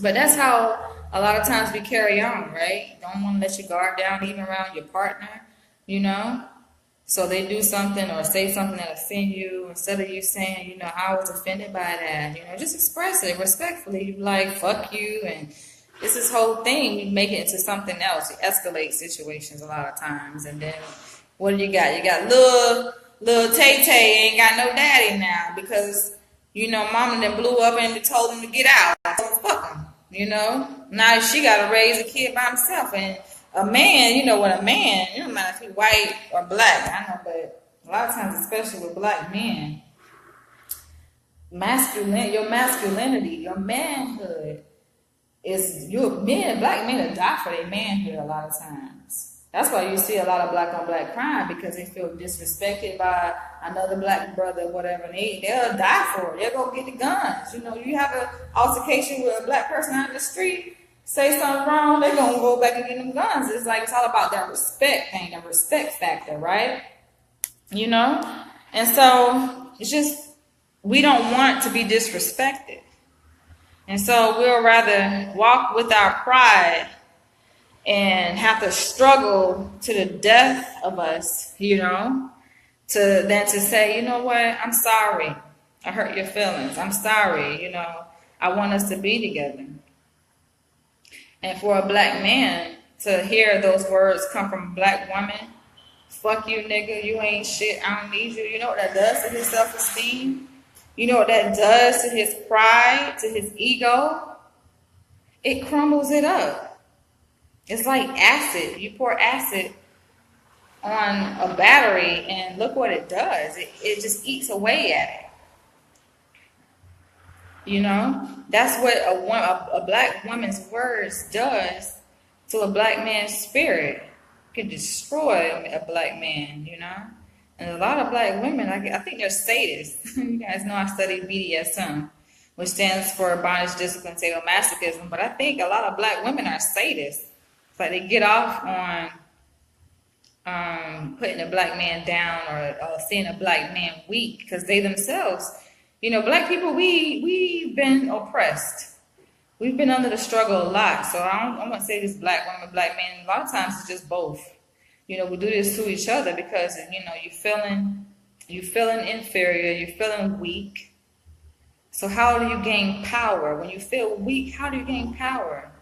If you're really mad, let's say you're mad at the system, or you're mad because you're broke, right? That really goes back to the system. If you broke, you can say, oh, well, get up and get a job, But, if motherfuckers ain't hiring your black ass, then it goes back to the system. So you mad at the system essentially, but instead of taking that anger out on the system, what you do? You take it out on the people who live right next, who live with you, who you sleeping with at night. You like, fuck you, get your ass on my face. You mad, and think about what those words does. And I'm only using this language because it needs to be used in this way to paint a picture, you guys. So consider it art.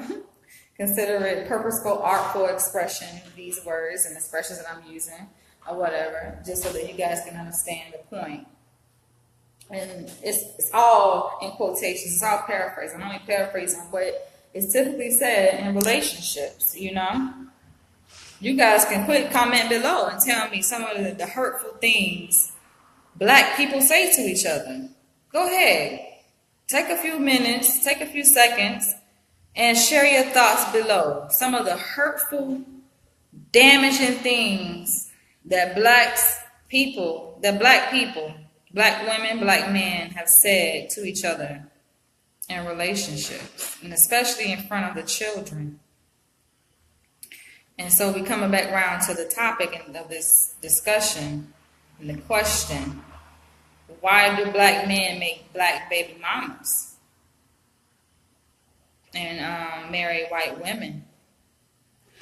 And that's a two-part answer, First, why do they marry? Or why do they make black baby mamas?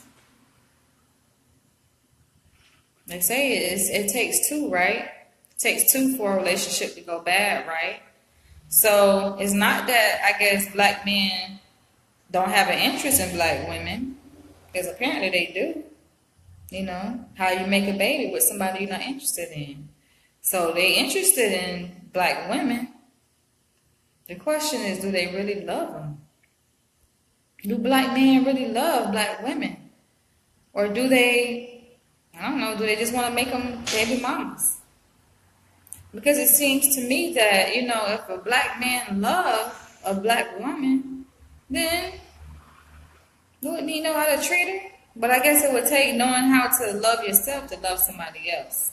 I mean, the question is, can you love somebody else?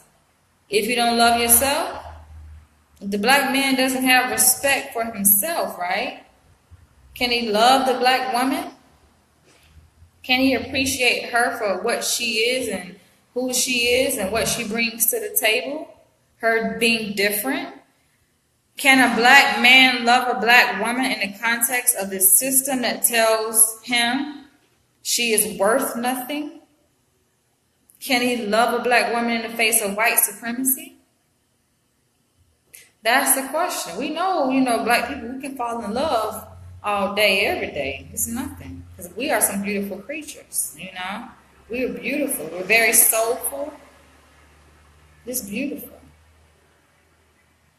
But can we love each other through the thick, through the thin, when we see all of this police violence on TV and we hear the dialect of white people and how they see us and how they talk about us, and they just say negative things about us, even in research, all these negative statistics, black people this, black people that. Can we love ourselves? Do we love ourselves? Can we love each other, enough? Despite all of that, what everybody else got to say? That's almost as if, think back in school, right? I don't know if you guys had boyfriend or girlfriends in school, like high school or whatever. And that's kind of sometimes the most stressful time to date. But if you date, let's say you date somebody at the school, right? You know how little kids gonna be kids. Teenagers are teenagers. So people like to make fun of everybody, even couples and stuff like that. So let's say you a couple with somebody at the school. And everybody at the school is just hating on you and this person. Eventually, they're gonna tear y'all ass apart. Unless there's a strong enough bond between you and that other person.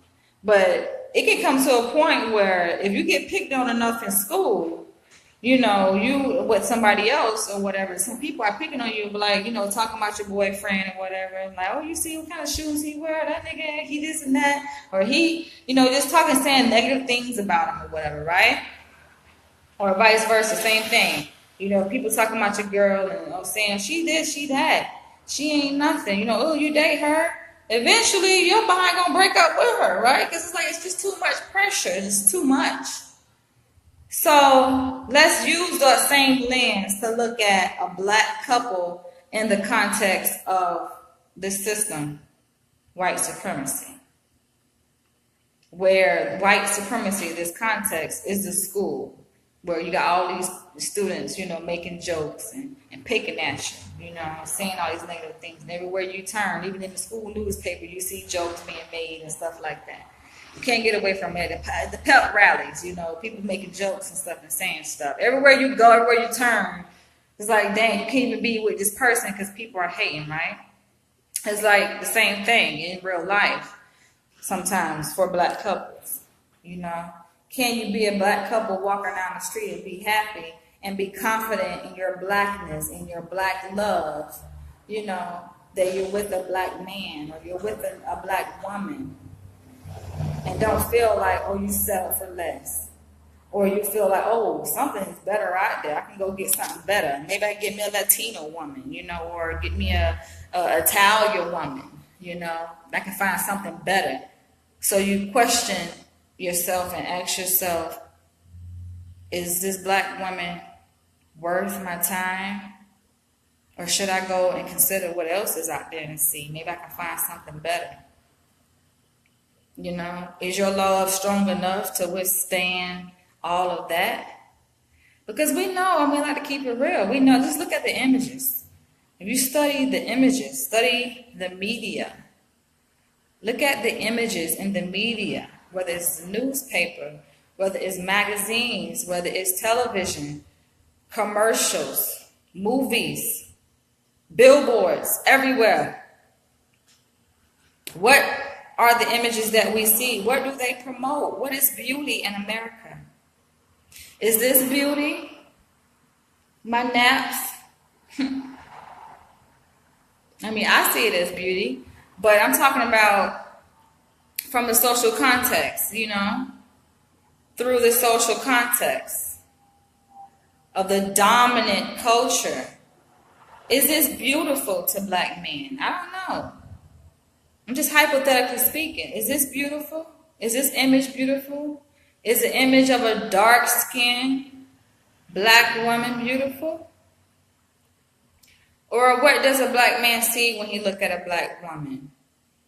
I want to know if you're a black man, because like I said, I want to hear you guys' opinions. I would love to see, what you guys think. If you're a black man watching this, I'm not just saying about me. You guys don't have to talk about me. You can talk about the black woman that you may know, or black women in general. But when you look at a black woman, right, what do you see? Do you see a beautiful black woman? Do you see somebody that you could potentially marry? Is she marriage material? Even the woman that you're dating, if you're a black man and you're dating a woman, a black woman, and if you were dating her for some time, why haven't you put a ring on her finger? What are you waiting on? What are you waiting on? Have you made a commitment to be with her forever and ever and ever? Or are you waiting on something better to come by? How do you see the black woman? I'm asking you guys this question for a reason. How do you see the black woman? If you're a white man, if you're not black, let's say you're not black, you're Hispanic, you're white, you're Asian, you're Indian. How do you see the black woman?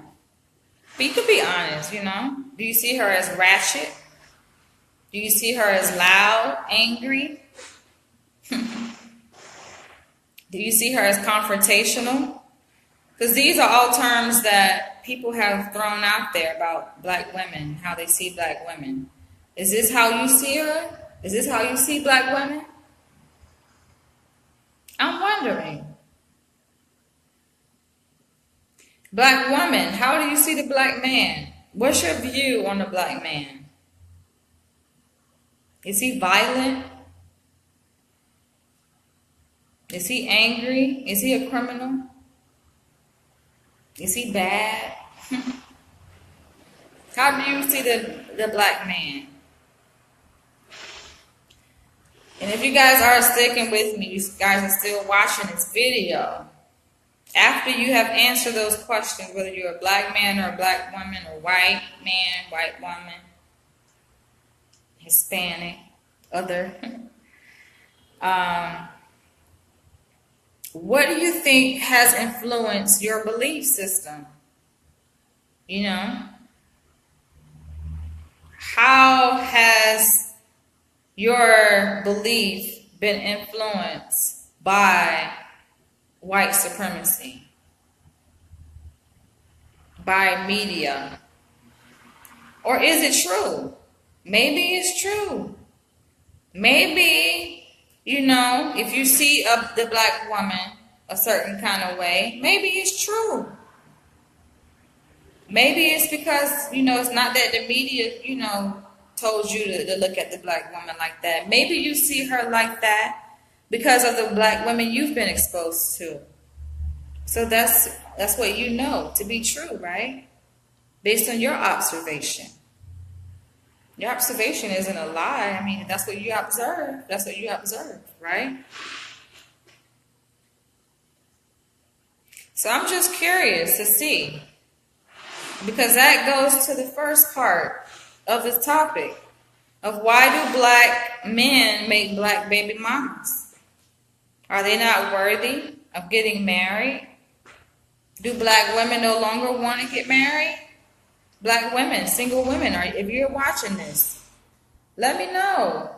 I mean, it's not enough sometimes just to watch something and be a passive observer. Sometimes to really bring about change, you have to have a voice, speak out, comment. Again, like I said, I can't see if, someone is commenting or who's watching. I can't tell. I really can't tell. So I'm sorry if somehow I'm missing you guys or I'm not able to see, if you guys are watching. Like I said, I do apologize. It's not allowing me to see. It's not allowing me to see who's watching. So sorry, you guys, but that, like I said, I'm just curious to know, how people see the black man, the black woman, and why. What are your thoughts? Why do you think black men, why do they create black baby mamas and marry white women? You guys have any type of idea? You guys have any idea? Let me know. I'm trying to multitask right now, so let me see something. But if you guys have any idea, comment below. Let us know, like, really, what do you guys think? Sometimes to bring about progress, we have to have a discussion, y'all. You have to, I know sometimes it's hard because it's political, right? This is a political topic. It's controversial. People get offended, but at this point I have pretty thick skin. So it's not too much that can, ain't too much that can really upset me. And if I do get upset, all I do is just get back on here and create another video and let you guys know my thoughts. But I really want to know, what do you guys think? Seriously, what do you guys think? I'm giving you guys time to comment below and let me know what you guys think. If you guys not able to tune in live, if you're watching this video after it's been played, because right now we are live, y'all. We are live. I am coming to you guys live from Hollywood, California. Which probably doesn't make a big difference, but it's always good to know where people are tuning in from, because that influences your perspectives, I think. Everything influences your belief systems, your values, your perspectives. Let me know, what do you guys think? What do you guys think? I would like to know from the African American men and women who are watching this video, what are your thoughts? Now to the second part of the question, about black men marrying white women. It's nothing wrong. Sometimes people may interpret this as like, oh, she doesn't like interracial dating. It's like, this is a discussion, you guys. I like topics like this. I feel like this is things that people don't want to talk about. It's just like, let well enough be well enough, I guess, or let well enough alone, like as they say it. But why not we talk about it? It's okay to have conversations about this, It's okay. It's okay, y'all. And it's okay for you guys to click that share button too. Because if you have an opinion on this topic, maybe other people may need to hear what you have to say. Maybe it's your comment that can really have an impact on someone and give someone a different perspective that they haven't had before, they never thought about before. It may even give me a new perspective that I never thought about before. I really believe that. I really believe that some things that you guys comment and your opinions on this video can really enlighten me as a researcher and give me a broader perspective on things. I don't know everything. That would be terrible to say I know everything. And I feel like there's so much that we can learn. So what do you guys think? What do you guys think about interracial dating? And not just dating, but this is more about marriage. But dating is one thing. Dating is like the fun thing we do to get to know each other and get to know ourselves. You get to know yourself through other people and relationships and stuff like that. But what about marriage? When it comes to marriage, right? When it comes to a financial institution, what is it that leads the black man to marry? We're not just talking about dating or impregnating a white woman. We're talking about marrying. Excuse me. What do you guys think for the single black mothers out there, right? Single black mothers who are raising kids by men that you thought would marry you. What do you guys think? If your baby father said, you saw him and he's married to a white woman, would that impact you? Or would you just say, it won't impact me? I don't care. He married who he want to marry. I marry a white man. How would you respond to that? Like, I wonder, can a black woman on this post be real enough to really express themselves, and how they really feel about this? Because this is towards the end of the video. You guys who are coming in now are kind of coming in towards the end, but I've talked about a lot of things. Try my best not to offend anyone, but we're talking about this whole issue of black baby mamas being, the strong black women in our communities and raising the kids, and black men crossing over and finding love, with white women and choosing to marry white women. And my question is, what do you guys think about that? I keep asking it because I want to really know. I want to know what you guys think about it. And if you're married to someone of the opposite race, some people like to say, we're all one race. We're all one race. Reality is, apparently we're not. We're not all one race. Let's just be real. We're not all one race. Society does not treat us as all one race.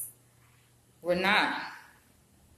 So we have to just be honest enough to admit that there is a reality that exists for a lot of people, that we're just not all one race. We're different races and we're treated differently. How do you guys feel about that? How does black women feel about it? How do white women? Because your opinion matters too. Like, I really want to hear from white women, vanilla women. I can hear from chocolate women all day, but I want to hear some vanilla flavor. What do you women think? White women, whether you're married to a black man or not, I'm not about to attack you. Because, like I said, you guys already heard my perspective on interracial dating. I just want to hear from white women now. What do you think? Can you share what you think, or is it so secretive is it too touchy? Is it too touchy of a topic for the white women to share and say, this is what I think about it? Or even a white woman who's married to a black man to say, I'm married to a black man and I love him and this is what I feel about it. It's okay. It's okay. There are people in my family who are interracially married. So it's not nothing that I'm not used to. Even in my family line, I have white people in my family line. In my dad's house, on his wall, it's funny, when I was a little girl, I saw this picture of a white woman. It was a really old picture of a white woman on my dad's wall. And I remember asking him when I was a little girl, who is that? And he said, and I asked her, he told me she was white. I asked, she's white? That's a white lady? And I was wondering why he had this white lady hanging up in his house. And he still has her in his bedroom hanging up. And he said that's his great-great-grandmother. Great-great-grandmother, I think. I'm like, wow. So you mean to tell me I have white people in my ancestry? But the funny thing is that when you go back, I think all of us do, right? We all have white people in our ancestry. So you don't know who somebody is mixed with, or people like to say, oh, you're not mixed. Like, people want to claim that they this part, I'm Indian, or I got some Italian in me, or I got this in me. And a lot of times they're not lying. Black people want to say, oh, no, you 100% black, but come on. Sometimes it's true. I mean, why is it that you have some black people that got lighter skin? It's because they got white people in their family, or they have a certain color eye or something like that. It's because they're mixed, So it's just, I like to speak about things as a truth. It's a truth, let's just be honest. People don't want to beat around the bush and, oh, don't talk about it. No, you got white people in your family, it's okay. It's okay to admit that. But this is about interracial dating, interracial marriage specifically. And I would like to see what white women think, and for them, because a lot of black women, I'm going to go ahead and say it, a lot of black women probably wish they can have the white woman's place, right? They wish, like, dang, if I could be her, he's fine. And think about some of the celebrities, right? The athletes, the more successful black men who are married to, white women. A lot of black women, what was that? Sorry, y'all. But a lot of black women look at those, white women with envy. Because they feel like that would never be me. That would never be them. They would never have the opportunity to marry a successful black man. Or if they do, it's like, what are the chances of them marrying a successful black man? And in their minds, it's like more likely that a white woman will have that opportunity, right? And I talked about it, it goes back to survival. The second part of this topic about black men marrying white women, this is my hypothesis. You guys may have your own, but this is mine. And I'm not afraid to share it with you guys. It goes back to survival. If a black man is under attack, just think about it. Huh? Even it goes for black women too. If a black man is under attack, right, in his country, I'm talking about economically, physically, spiritually, all the way around, he's just under attack. He got a lot of layers, a lot of things to kind of overcome before he can really esteem himself and say, I'm a black man, or be proud of himself as a man, be able to walk around with his head held high. A black man, he's going to go through some things, right? To do that. And so you think about marriage and love for the black man and who he decides to spend the rest of his life with. It's not just about love and who I'm going to spend the rest of my life with, but we're talking about a financial institution. We're talking about incomes combining. We're talking about generational wealth, especially if he's a successful black man, His name is going to be attached to a new family, right? That's what we're talking about. For the black man, I'm not a black man, but I am black, and I share with you guys, my own biases towards white supremacy, or, the white ice, as they call it. They say the white man's ice is always better. So I shared, you go back and watch this video earlier, in the earlier part, you'll see I shared some of my own biases, of, my decision to take the white ice. So, or to prefer the white ice, as you can call it, symbolically speaking. So, I could just imagine, I'm like I said, I'm not a black man, but I'm a black woman. And I can imagine if I was a black man, if I'm under attack, white police officers don't like me. I'm just hated. People hating on me, Shit, if I walk outside, hell, I can't go outside go by the police without them thinking I'm a criminal. But what could change that? What could change how society look at a black man? Come on, you guys. Let me know. How he dresses, I guess. What he drives, where he lives, where he works. But what if a black man married a white woman? Or an Asian woman, with white skin.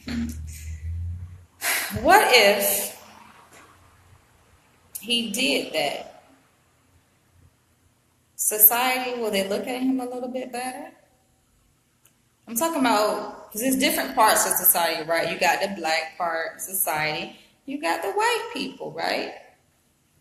And then you have others.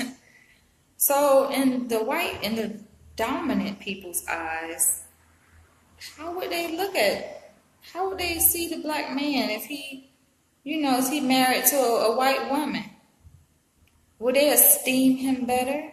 Will he feel better about himself? Maybe he has low self-esteem because, who knows, maybe he was a product of a single-parent household, raised by a single mother, struggling, living in poverty.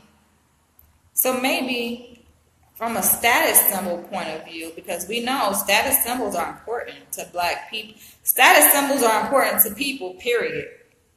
Why you think people walk around, spend, a lot of money on buying brands, right? Brand clothing, brand cars, The brand is important. If you associate yourself with a brand that has a lot of money, then you somebody, right? If you got a black woman walking down the street and she just got a regular black bag and ain't got no labels on it, and the black woman walking down the street with a Gucci purse, what black woman are you going to look at? The woman with just a regular black bag or the woman with the Gucci, the brand? The woman who associates herself with the brand, she gets more attention. That's just how we perceive things in our minds. That's how we've been conditioned, in society to think. So compare that to the choice, because marriage is a choice, to marry, a white woman for a black man. If he's walking with a white woman, to society, right, a society who already looks at black skin as inferior, you think you can change somehow? Or do you think in a black man's mind, maybe he's thinking somehow he can change, turn it around a little bit, how people on the outside perceive him? If he has a white woman on his shoulder, perhaps he can. Perhaps he can. That's a hypothesis.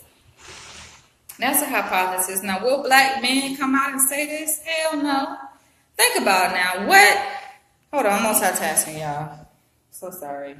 But think about what it would mean if a black man was to come out and admit and say, I married this white woman to elevate my status in society.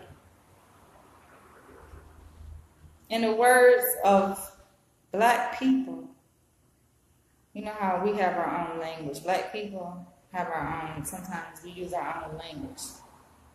But I can definitely see, and I use quotes, how some black people will go to say, that's a bitch ass nigga. That's a bitch ass. You need a white woman to be black, to esteem yourself and have status. You'll have that kind of reaction from some black people. And the reason why I say this, because I've observed that reaction in some black people. I've seen that.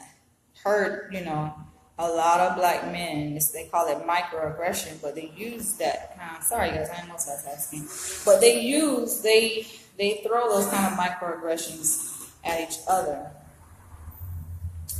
because they don't like, when black men, they call it sellouts, a sellout. But essentially, if a black man was to say that, right? Because, black man, realistically, would a black man really come out and say, I married this white woman because she brings, it's a status symbol?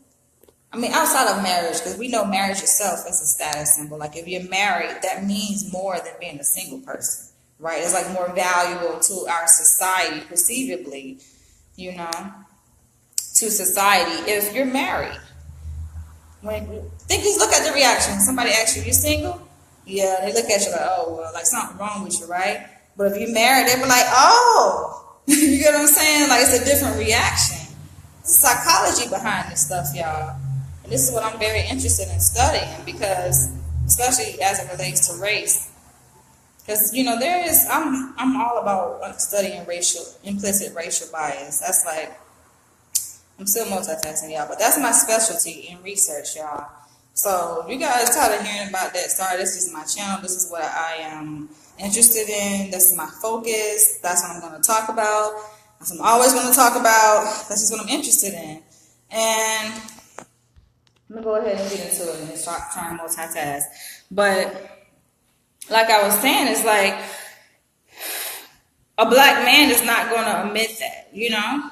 Like, that would be shameful to say, I married this white woman for status, you know, to make myself feel better, to increase my self-esteem, you know? But I really do believe that I'm not saying all. I wouldn't go and just put a whole and big ass blanket on all interracial marriages. But I can bet my last dollar, if I only had $1, I will bet my last dollar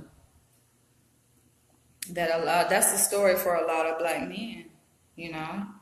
And it is what it is. It's like, of course, a black man, you can't admit that. That's an ugly truth to admit. That's really ugly, you know? That's really ugly. That's like even when I admitted that in my class, you know, because I'm so transparent. I feel like the truth sets you free. So, you know, in my class, we were talking about racial identity and things like that and our experience with our own identities. And I talked about, whatever. I talked about how, you know, even for me, choosing a white school, for me, meant, you know, me being more successful, perceivably, than had I chose to go to a HBCU. So we are all impacted by that condition, and I say that again. Like, we are all impacted by that whole white supremacy, you know, and they call it the Great White Hype or whatever. And this is not to say that, I hate white people. No, I'm talking about issues that people don't want to talk about. That's what this is. It's just talking about issues people don't want to talk about. It makes people uncomfortable to talk about these things, so they just rather leave it alone. But I ain't leaving it alone. I ain't leaving it alone because I know this is a discussion that people, you know, black people, women have this stuff. People have it behind closed doors, though. It's more like it ain't something that motherfuckers go live about on Facebook. This is not something that people go live about on Facebook. They're not going to do that because it's political. You know, you're talking about something political and race. It's like, you can get attacked and, people going to hate you because of what you say and all these things. And I'm just like, whatever. I don't care, y'all. I don't really care about what people think about me, to be honest. I have to speak the truth. I have to live my purpose and my mission. I encourage everybody else to do the same in life. You know, live your purpose, live your mission. You know, if you have a truth, you know, you speak it. Speak the truth. Speak it. Don't hold back. You know, and share your opinions. Your opinions matter. That's why I welcome and open people to share their opinion. I just make sure that you do it respectfully. You know, share your opinion respectfully. Think about something before you say it. I know I do. Especially when you comment on my posts. You know, if you have a comment, it's okay to comment. That's what the comment section is for. Comment and tell me what you think. Tell the world what you think. Share this video with other people and see what they think. Click the share button on this video and repost it to your page and say, what do you guys think about this? You know, she's saying this. What do you guys think? I want to hear what you guys think. Do you guys agree? I don't expect you guys to agree with everything I'm saying, but do you guys agree? And what do you agree with in terms of this video? What do you disagree with? Do you disagree with the idea of the whole status symbol and how black men marrying white women can be a status symbol? Think about the athletes, right? They can marry anybody who they want to marry. We know that. Athletes, celebrities, I mean, you got all that money, right? You would think you have a certain level of control over your own life. So you can marry anybody who you want to marry. And that's why I love Jay-Z and Beyonce so much, you know, because they kept it in the family, Keep it in the family. I'm talking about the black family. That's what I'm talking about. You know, brotherhood, sisterhood, keep it black. But, you know, especially with that much money, you know. But yeah, it's like when you have that much success, right? That much money, like the athletes, right? Think about NBA players and you know how much money they pulling in a season. You know, think about NFL players, how much money they pulling in. And shit, look at Floyd Mayweather and all the money his ass made out that last fight, right? You know? But the money, you know, a black person to a lot of times to society with money, what are you? Just a nigga with money, right? I mean, I hate to be so frank, y'all. Sorry, but I use these words in context. I use these words in a context. So it's not just I'm just out there calling people niggas and stuff like that. But essentially, let's keep it real. How they see us? Niggas a nigga with money. But what if you get married, you fall in love with a white woman, and then you decide and choose to marry her, and you put up money for a wedding, millions of dollars for a wedding to marry her, right? And then you have kids with her. It's like, it's like they call it a loophole. It's always ways around the system, right? So, you know, for black people, it's so hard to navigate this system. We wake up every day, it's a struggle for us, right? We trying so hard, we got to navigate this shit. It's like a fish trying to just swim through the ocean. You got to navigate, you know, it's hard. Just so you don't get eaten by the bigger fish, just so you can survive. So for the black man, you know, it's a hard navigational path that he has to go. But the idea could pop in his mind like, oh, you know, white women women are women. For a lot of black men, they look at it like, why limit myself to a black woman? To only date and marry black women, it's like limiting yourself when it's like so many different kinds of fish out there in the sea. You got all different colors and cultures and people of different countries, and I only get to date black women? Like, that's not right. That's like saying you only get to eat at one kind of restaurant when you got all different kinds of cuisines and tastes out there, you know? So no, black man, that's not what we're saying. We're just curious. I think black women are curious to know. Some black women are over it. They're like, I'm over it. This shit is old news, right? Who cares if black men marry white women? Who cares? But what if for the black man, in his mind, that was his way of gaining status in this country? And then knowing that for his kids, you know, your wife, your child's mother is white, is a part of the dominant culture, then wouldn't that make a better life for your kids? Because if black men, I'm talking politics, y'all. I'm talking survival right now. If black men are under attack and just black community altogether, just a black race is like damn near extinct. Or they want us to become extinct. Wouldn't that be a lifesaver for yourself and for the generation up under you that you produce? Your offspring, to give them a better chance at surviving this harsh life and harsh treatment? And then I know there's some mixed people on this post who say, well, I'm mixed. You know, my life was hard because I didn't know what race to identify with. I didn't know if I should be black or call myself white. So that just creates more confusion.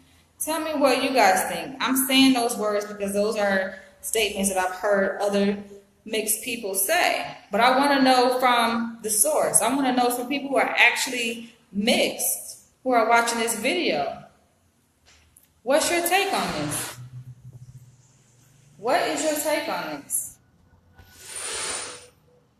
Did you grow up confused, not knowing, you know, your identity? Or do you know exactly who you are?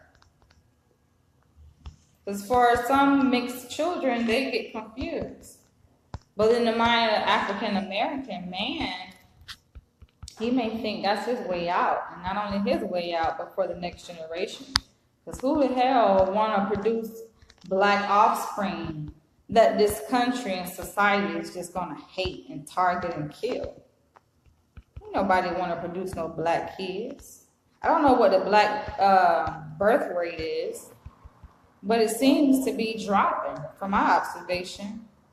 I don't know exactly what the birth rate is for African American women, but it seems to be dropping. It seems to be dropping. It doesn't seem like that many black kids are being born at the rate that they were before. I mean, we know how we used to get down back in the day. What, the 60s, 50s? How many kids grandma had, y'all? How many kids grandma had? You think about your grandparents, right? How many kids your grandparents had? Comment below. And then how many kids you got right now? It's a huge gap. Keep it real, it's a huge gap between the number of kids grandma had and even the number of kids that you had. It's a gap. Back in the day, grandma would have like 8, 10 kids. Nowadays, how many kids? And even then, grandma and granddaddy was married.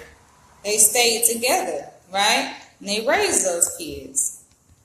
We ain't have, different baby mama. Granddaddy ain't have different baby mamas, or maybe he was. Maybe he was a Rolling Stone. But we still had a network. We still had a family. We still still had cohesiveness. Now, I'm still multitasking, y'all, so I'm sorry, but I'm about to try to wrap this up a little bit. And I wish I could see comments. But it might be a blessing I can't see comments, because I don't know, that might throw me off a little bit. But yeah, granddaddy, grandma, they had a lot of kids. I like that. That was so beautiful. Just even think about my own grandma and grandfather. Like, I had a lot of kids. Stayed married and everything. They buried next to each other. Both of them are dead, but they buried next to each other on my mom's side. It's beautiful. That's the black family unit. That's the ideal. That's how it's supposed to be. I'm pretty sure many of your families, how your grandmother and grandfather were married and had a lot of kids. That's beautiful. I think this is a beautiful thing. And so when we look at the institution of, marriage now within the black families, it's like, I would say black people don't get married. We do. So please don't misinterpret my statements as if, oh, she's trying to say black people, we don't marry and we're not getting married. Yeah, we are marrying. We're marrying. How many of us stay married, though? A lot of people like to brag. Oh, I've been married 3 times. That ain't shit to brag about. Why can't you get married and stay right and get it right the first time, But that's a whole nother topic. But I think I've said enough. I think I've covered the basis for what I wanted to cover in this live video. And anybody who tuned in and clicked on it, like, maybe you don't want to share, so I'm not going to force you guys to share, but I welcome and encourage you guys to share, your point of view. Your point of view matters to this discussion. This is an ongoing discussion that's going to continue and more videos to come. But I think it's a blessing to just hear people's different points of view, because we're all raised differently. But I think a lot of times we're all conditioned the same. So a lot of times those comments if there are comments below, I can't see them, but they are. A lot of comments are just products of people's conditioning. So I try not to get mad at the person, but more so understand the context that has influenced that person's decision, the different systems that are at play that have contributed to that person's comment and the way that they think. Because it's a reason why people think the way they think. And that's fine. That's absolutely fine. But anywho, it's been great talking to you guys. And I'm about to go ahead and in this video, this vlog, I always like coming in and talking to you guys about things that matter. Sometimes you guys see my videos and I'm just kind of blabbering, just sharing with you guys my life experience, living in LA, California, living, in Hollywood, and just being a black PhD student, A lot of my topics and discussions come from just me being black, So you talk about your experience of just being black and You know, a lot of times my videos are spoken through my black lens. You know, everybody got a lens, everybody got a filter, and you guys are getting this from my black lens. So, if another person created a video, they may have a different point of view, and it's good to see different points of view. To be open-minded, I like to open my mind and just see different things from different points of view. If you guys are watching this and probably take away, if you want to take away anything, you know, just look at it as a video that encourages you to explore why, the question of why. You know, a lot of people don't want to think about why. It's just like, just let it be, let it be. No, I think about why. But yeah, I don't want to discourage interracial relationships. Because it can be beautiful. I feel like love trumps hate. You get what I'm saying? And I know you guys probably hate the word Trump, but hey, Trump, the word Trump, in the context I just used it, came from the man himself, Trump, Donald Trump. Like, he's just that powerful that he has his own word. So, hey, love trumps hate. It does. So I'm all for love. I'm totally against hate. You know, so this video isn't about hating people of other races or anything. It's just about we're talking about exploring why, the question why. It's okay to explore, you know, to explore and to understand why human behavior. In human behavior do we do the things that we do? Because there's reasons behind it. Some people don't care to understand why, and that's probably why you're not a psychologist. It's okay. But me being a student of psychology, I don't know. It can't escape me. The question of why cannot escape my mind. That's the reason why I'm sticking with this field of psychology ever since I took my first psychology class at Florida State. Actually, I took it at Jacksonville University before I transferred to Florida State. But yeah, I took it during my freshman year, and ever since, I'm like, this is what I want to study. Because it's the field that looks into human behavior and addresses the question of why. It explains human behavior. And that's one of the goals of psychology. To not only explain human behavior, but to predict it, to analyze it. You know? The most important is to explain why.